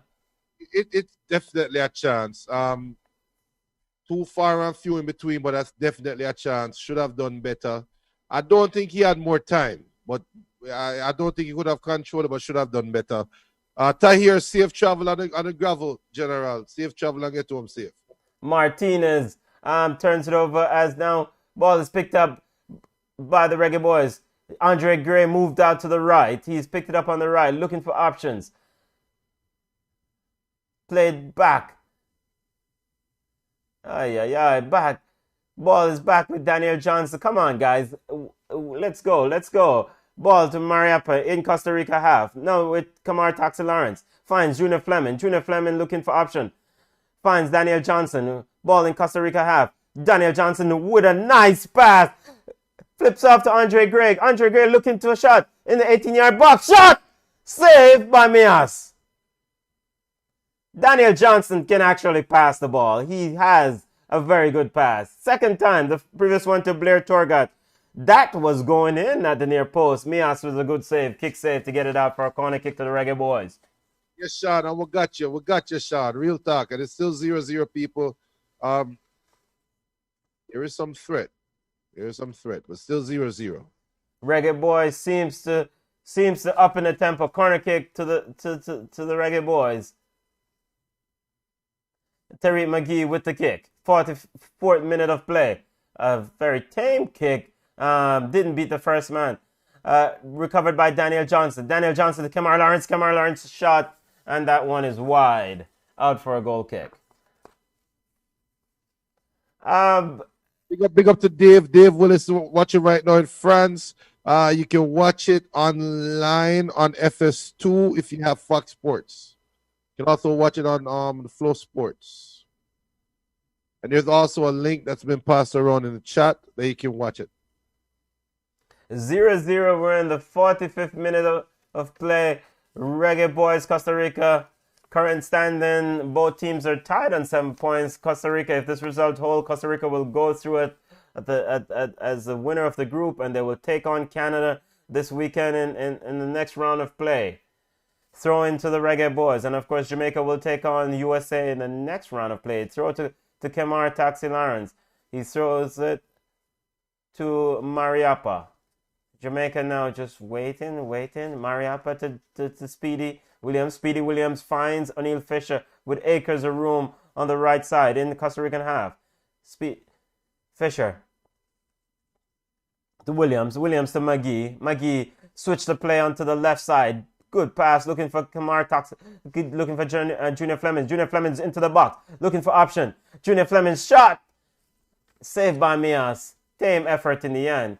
You know, if that was the fancy baller, he would have gone down for a PK, Junior. So does that answer the question then that Bailey is more a draw than Fleming? Free kick to the Reggae Boys in possession. Play Nuss up in the tempo. Ball is with Daniel Johnson. Daniel Johnson to Speedy Williams. Speedy Williams looking for option. Torgat gives him an option. Finds O'Neill Fisher. O'Neill Fisher looking for option. Finds Blair Torgat. Torgat now turns. Looking for flicked off by Andre Gray. Finds McGee. McGee finds O'Neill Fisher. O'Neill Fisher to Torgat into the 18-yard box of Costa Rica. Ball trying to get across the block by Costa Rica. And it's halftime. What the ref just do? Junior, the ref blew that on an attack at halftime. 0-0. Reggae Boys have had their chance. I don't think Andre Gray looks ready. He looks like he's not match fit. He's breathing heavily there. I'm not going to put this at the feet of Andre Gray. Yes, he got a couple chances and should have done better with it. Yes, but my issue with this game is the lack of movement of the ball. Again, people, is now halftime 0-0 Jamaica versus Costa Rica. Andre Gray did get a couple chances. Did get one good shot with a kick save on the near post. I'm not going to put it all on his foot, Benton. I think that Jamaica is struggling to find some rhythm. Maybe we don't even have any rhythm. Prime Minister is saying Gray is holding his side. and just a score update on Honduras versus Qatar. This is the top of the table clash in Group D. Honduras is losing 1-0. So if this scores hold, then Panama will be eliminated. Yeah, but the thing is, it's the issue with Jamaica, the lack of ball control, because this Costa Rican team, they are slow, right? And they are definitely afraid of our speed. But it's almost like we don't like to hold the ball in possession. We know amongst the defenders who make one and two little knocks. I'm not going to say good passes, because that's where you're outnumbering the Costa Ricans. But after that, we're bypassing the midfield. And you did make a comment earlier where McGee needs to come back and command the ball. We need to have we need a true link man. That's been a cry for Jamaica for a long time. We are creating couple chances, couple half chances here and there, but no consistent. We have Junior. We have Camon joining us from the game to give us our halftime report. Camon, how you doing? I'm good enough. I have some fans right here that want to give a special snippet of what they think Jamaica is doing. Is that okay? Yes, as long as they keep it clean, family. Okay, hold on. The podcast want to ask you what go on with Jamaica side, but you have to keep it clean because the people in my podcast. Tell them, wait. Hello? Yes, Manners, how you doing, family? Manners and respect. Yes. So It gave up a vibes right now. Maggie, I dropped some ball out of this earlier. Tariq Maggie? Yes. I don't know what I'm the game. Yeah, I dropped some serious leather. And I am on the star right now. Every time I'm touching the ground, shit. Yeah. Like an earthquake. Shake it, real talk. Yeah. Terry McGee looks impressive. He's playing well. Yeah. Do you think that Jamaica should have scored one of those chances? Yeah, we get two clean chances we should have put away. Okay. How far them are not clinical, or I guess they are rusty a bit. Yeah, break up. Yeah, Junior is breaking up. You have a bit of noise in the background there. Joining us in the stands from the game in Florida. Go ahead, Junior. What changes would you make, Marlon, if you were to make a substitution right now, or do you think that change need to be made? The left back, taxi, him not fit and him tired and him not get.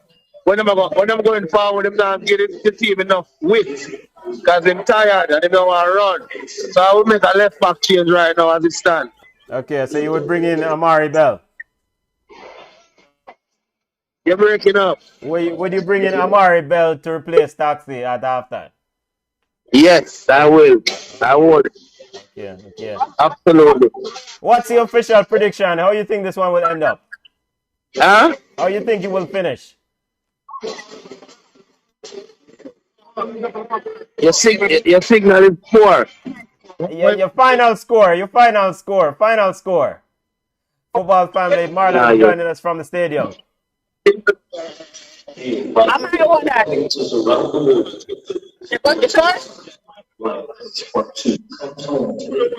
Beauty of live TV.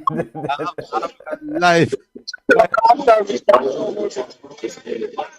beauty of live TV. We cannot hear come on and let's go ahead and see if they're back with us. While they getting the stuff together, Dave Willis is saying, I asked you this before from Jamaica. Full game. Yes, come on. We can hear you now. Go ahead. Can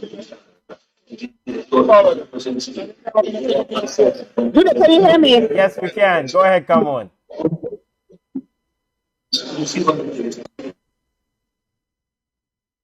Football family, come on. Need to pay our floor cell phone bill. That data sticky.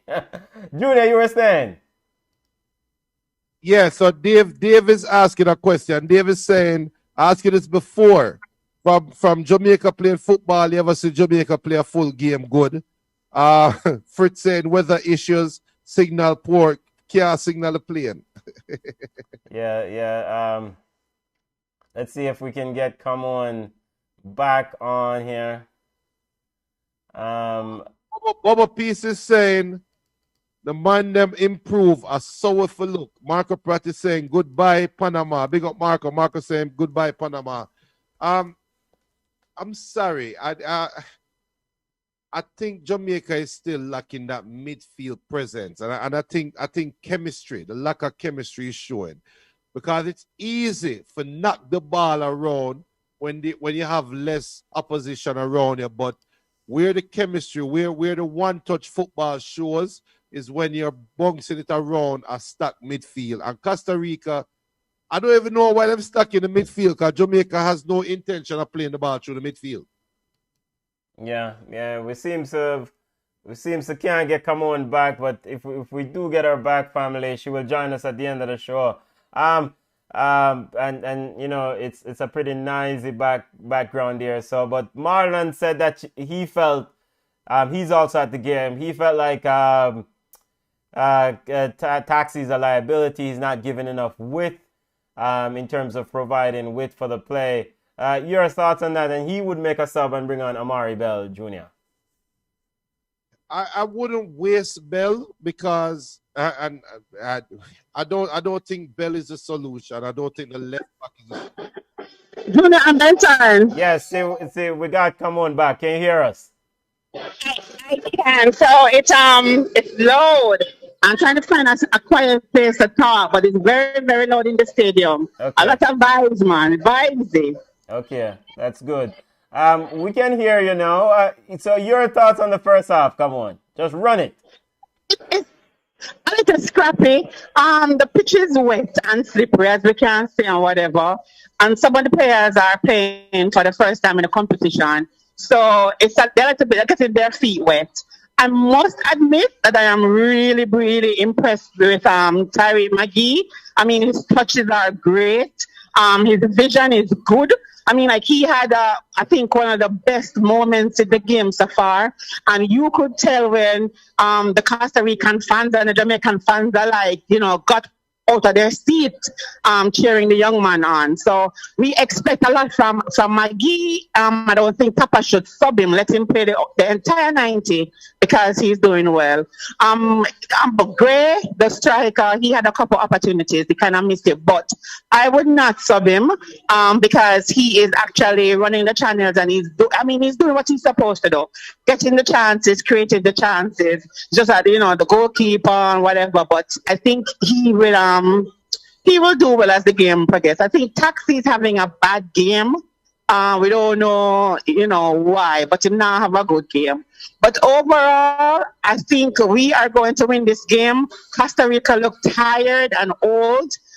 Joel Campbell seems to be the lone striker, which is not working because they're not getting past Taxi.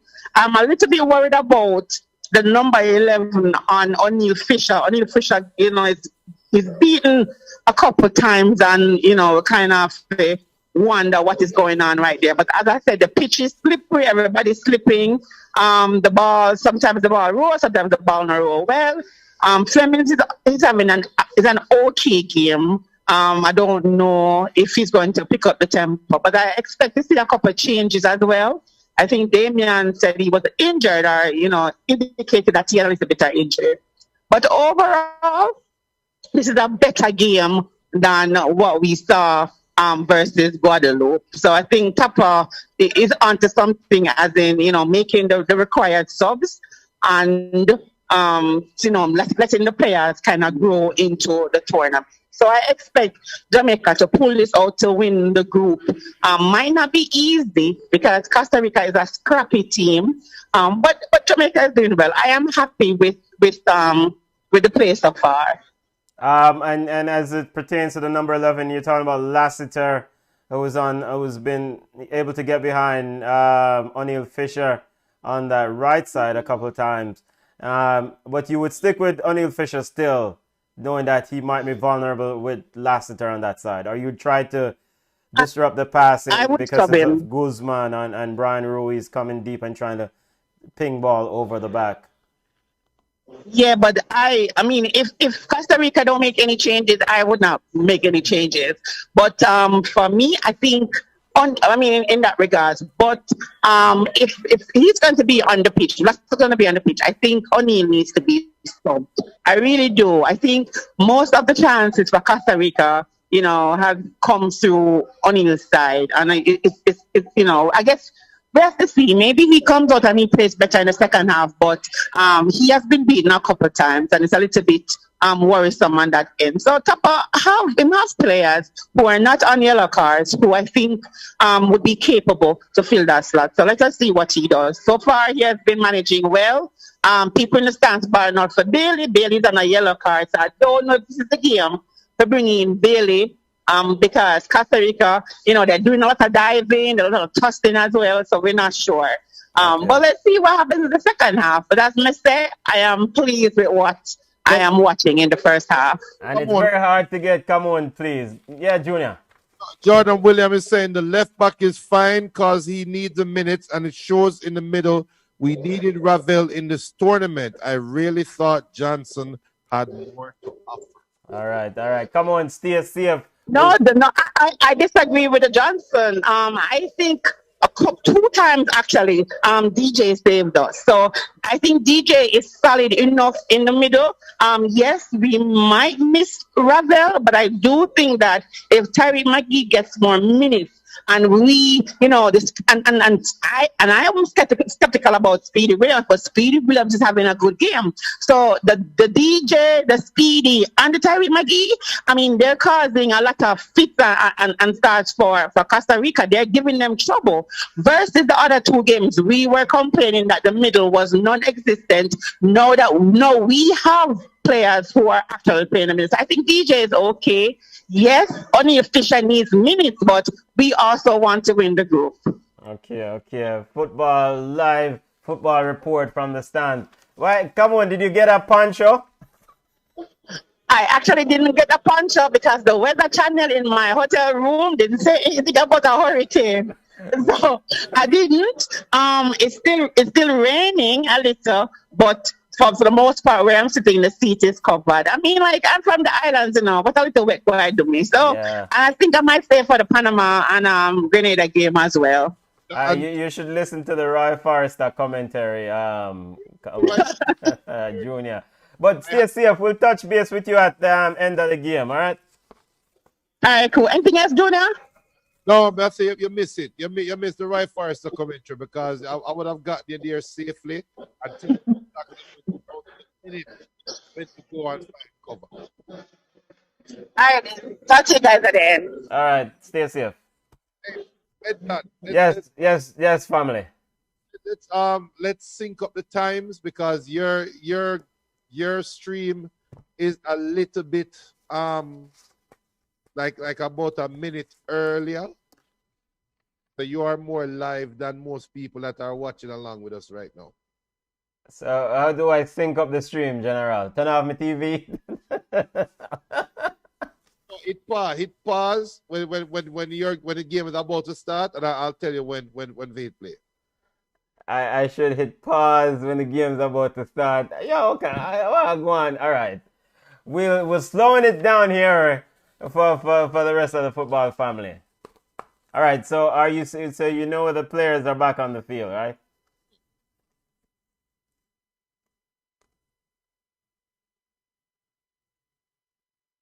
And the players are coming back out. Start second half. I strongly disagree with what you guys are saying still. What would you do, Junior? I would do some changes in the midfield. I don't know who I would put on, but I would definitely make a change in the midfield. I think McGee needs to be featured more. I don't think he's getting enough ball. The 1 and 2 chances that the times he got the ball, he looked dangerous, which means that he should be getting the ball more. Okay, Tariq McGee, definitely. So you thought he was a stand-up player for Jamaica in that first half? Yeah. And for all those who are asking us to show the match here, we cannot show the match here. We cannot. So if we show it, we're going to be shut down instantly. The referee put the whistle to his mouth. He's about to start the second half right now, and we have kickoff. You should have kickoff now, right, Benton? Yeah, we're off. Reggaeboyz versus Costa Rica, 0-0 throw in to Costa Rica. On the Reggaeboyz, no substitution. Neither team made any substitution at half. Camera is panned to Leon Bailey as he's focusing on the game. Throw into Costa Rica. Taken by Fuller. Ball is headed over into the Reggaeboyz. Cleared to Andre Gray on the right side. Andre Gray looking for support. Now he got it from Blair Torgat. Torgat looking for options. Then he's... Ball, O'Neal Fisher give him an option. Ball now to Junior Fleming. Junior Fleming to Daniel Johnson inside the 18-yard box. Ball is spread. McGee using the width very well. Finds Kamar Lawrence on the left side. Lawrence comes back out to Speedy Williams. Speedy Williams to Andre Mariappa. Mariappa to looking for options. Ball is played back. How does that play went from an attack in the 18-yard box to now back into the Jamaican half with recycle?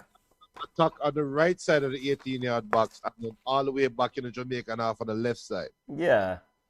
O'Neal Fisher finds Blair Torgat. Torgat back heels, but now O'Neal Fisher is out of position. Torgat is running back. Fuller is... Gerald Campbell picks it up in the 18-yard looking for Martinez. Reggaeboyz able to get it out. Shot from Guzman, from Cruz, and the ball drifted wide. So... Bubba P said, Judah, your TV always slow. Always slow, family. No, but everybody else said the same thing. Goal kick to Barnes, to Jamaica, to be taken by Barnes. Barnes getting ready to send it back into play. Still waiting for Barnes to restart play. Barnes downfield. Brian Ruiz controlling the midfield ahead of Daniel Johnson. You realize that the man can't get the ball pass offline. Yeah, Brian Ruiz. Yeah, his legs is, yeah. O'Neal Fisher was fouled by Lassiter. O'Neal Fisher getting a lot of attention by Lassiter. Free kick to the Reggaeboyz. Damian Lowe standing over it. Williams gave him an option. Back to Lowe with these dangerous passes to Mariappa.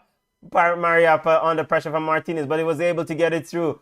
Reggaeboyz pushing into onto the edge of the 18-yard box. Ball from the boys now crossing to the area, cleared out. Ball to Junior Fleming. Junior Fleming looking for option. Takes a shot on the top of the 18. Block. Now Costa Rica comes away with it. He couldn't find another option. Just box the ball. Just not the ball, man. Brian Ruiz looking for option. Finds Cruz in midfield. Cruz to Guzman. Guzman then send it to Fuller. Fuller on the left side of midfield. Pass it to Joel Campbell, who comes and pick it up. Joel Campbell on the left side, running at O'Neal Fisher. Finds Brian Ruiz in center midfield, who's looking to find Joel Campbell going down the middle. Intercepted by Damian Lowe. Damian Lowe to O'Neal Fisher. O'Neal Fisher dribbling out. Looking for option. He's fouled by Lassiter. He's fouled by Martinez. Free kick to the Reggaeboyz. Fisher takes it to Lowe. They are up. Costa Rica's game plan right now is obviously to go down the left side of Jamaica. Or their left side, Jamaica's right side. Yeah, to pick on O'Neal Fisher. The plan is to target O'Neal Fisher through Lassiter. That's definitely the game plan. Long ball out by the boys, by the Reggaeboyz, headed back by Gonzalez. Now Gonzalez has it as it's recycled to Guzman. Guzman in midfield. Guzman on the left side of Costa Rica, Jamaica's right. Finds Martinez. Martinez going at Blair Torgat. Now he goes around Torgat, finds goes around O'Neal Fisher with a cross, and the cross is outside by Martinez. Goal kick to the Reggaeboyz. 0-0. We're in the 50th minute of play. Current standing Reggaeboyz would finish second in the group and would play the USA in the next round. Damian Lowe finds O'Neal Fisher. Fisher looking for ball is looking for Tariq McGee. McGee, it's an overplayed pass. One thing, McGee is a baller, but he's probably got to get a little more aggressive. Come and get the ball. As the ball from Speedy Williams was a little bit too hard to McGee. Fuller has it for Costa Rica. Then Joel Campbell shield off Blair Torgat pretty nicely, but intercepted by McGee. McGee on the ball, looking for option. He's been pressured by Fuller. Finds Daniel Johnson a pocket of space. Johnson looking for pass.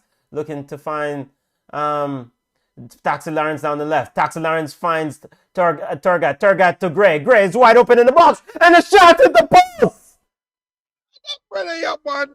Yo, come off of the field, man. Andre Gray, 7 yards out. Shot wide. Ay. Just pass the ball. Onside. He's in the box. Shot on the outside of the post. Yeah. That should have been one. Go back across the goal, Andre Gray. Yo, I this brother play for Watford. Like I said, he's in preseason form. It seems like Junior. Long ball downfield by Mayas. Mayas ball is with O'Neal Fisher. O'Neal Fisher being very busy. Busy to O'Neal Fisher to Lowe. Lowe very composed at the back. Terry McGee's getting doubled up. No foul called. Costa Rica with the breakaway. Brian Ruiz looking for options. Find Martinez. Martinez going at Taxi Lawrence.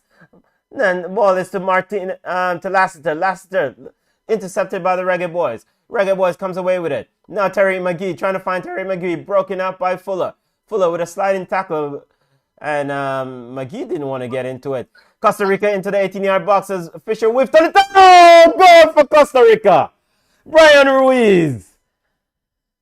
Fisher whiffed on the tackle.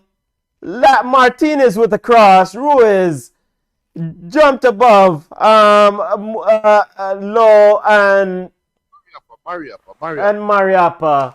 And Costa Rica take the lead. 1-0 Costa Rica.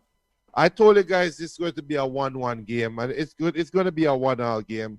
Brian Ruiz, the 500-year-old guy, out jumped Mariappa, who is 300 years old. But how is Mariappa with 3 people around? I mean, O'Neal Fisher went hard on the tackle. Ball ricochet off Lassiter. Lassiter chips it up to Brian Ruiz. Barnes had no chance. 1-0 Costa Rica. 54th minute of play. The ball is coming in. There's only one Costa Rican in the 18-yard box with 4 Jamaican defenders and nobody picked him up. Nobody picked him up. There's one attacking Costa Rican at the 6-yard box and 4 Jamaican defenders and nobody picked up Ruiz. I mean, it's a comedy of errors. This goal, I can say this goal was coming. Costa Rica have been trying to pick on Fisher down their left, our right-hand side. And it's just something else that I noticed. Maggie is look like a little bit step slow. Yeah, and I mean the initial pass to him was intercepted by Fuller. Fuller quickly took it, sent it on the left side to Lassiter. O'Neal Fisher went into the tackle to clear the ball. The ball ricochet off Lassiter. Lassiter then favorable rebound, and he just chipped it up to Brian Ruiz. And Kamar Toxie Lawrence is down injured, and he seems to be done for the night as he looks to be coming off, picked up a knock in. Yes, Kamar Lawrence is on the sideline, seems to be getting treatment. 1-0 to Costa Rica, 55th minute of play. Let's see what... Bubba TV fast pentant. So if your TV was up to speed, you'll see what's going to happen next. Well, you told me to pause, Junior.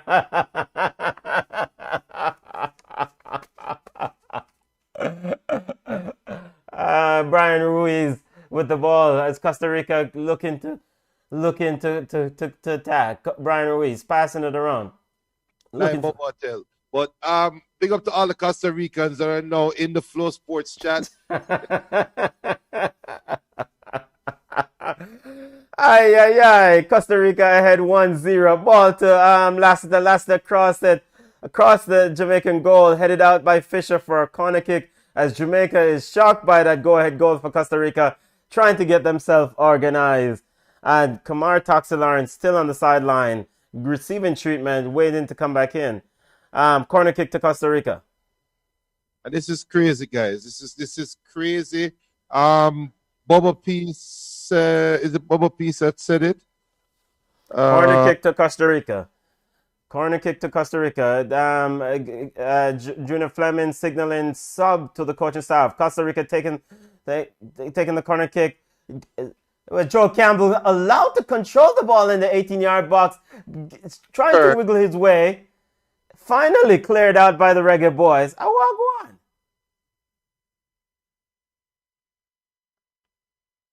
Jamaica trying to get settled as Costa Rica comes again, trying to get another goal. Broken up by the Reggaeboyz. Ball to Junior Fleming. Junior Fleming gave it away. Now to shot by Lassiter into the second row.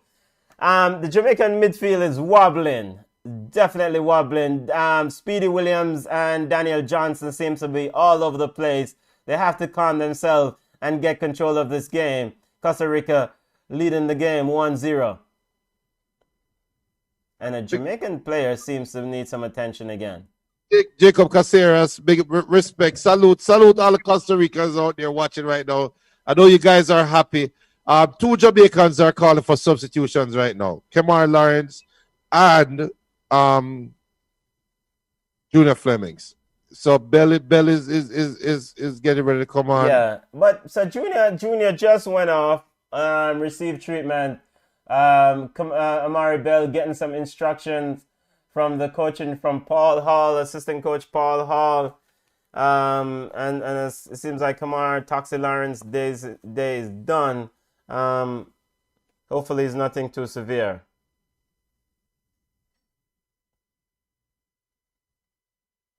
But everybody that's watching right now, we're in an injury timeout right now, injury break.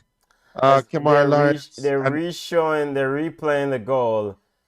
How is it that Brian Ruiz can be so free? And Speedy Williams is the one that was closest to him, but that's definitely Mariappa. Yes, Joel Campbell was behind him, but come on, guys. So Bell is coming on for Kamar Lawrence. Kamar Lawrence. 59 minutes of play. Costa Rica leading 1-0. Kamar Lawrence picked up an injury. Amari Bell seems to be coming on. They tried the magic spray on Kamar Taxi Lawrence, and it's just not gonna get him going again. So he's coming off. Good luck, Taxi. Hopefully you make a speedy recovery. Ball back in play.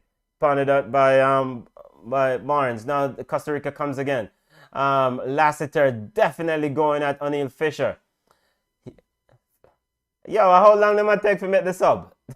What kind of instruction does Amari Bell need again? You're coming on, you're playing left back. I mean, what is the extra instruction? Reggaeboyz trying to get control of the game. Damian Lowe pushing forward. Finds Blair Torgat. Blair looking for option. Dribbles into the midfield. Finds Speedy Williams, who makes a turn and get the ball to Daniel Johnson. Daniel Johnson looking for wide right. Has two options. Right, Tariq McGee. Come on, Tariq. Come on. He's too good a player to nonchalantly give away the ball. That ball is out for a throw to the Reggaeboyz. He's a step slow. He's not playing. Is it slow or lazy? Which one? I think this is fatigue kicking in. But he's definitely a baller. A ball to O'Neill Fisher looking to pressure. Tariq McGee in with the pressure. Fouls called on O'Neill Fisher. Amari Bell has entered and is taking over the left back role. And just remember, guys, it's still 1-0 Costa Rica in the 60th minute. As we have Junior. Yeah. Junior. Yes. Yeah. It seems like electricity went away on my end, football family. We have some storms in my area here, and it seems like the power went away. Junior, can you hear me? Yeah. Okay.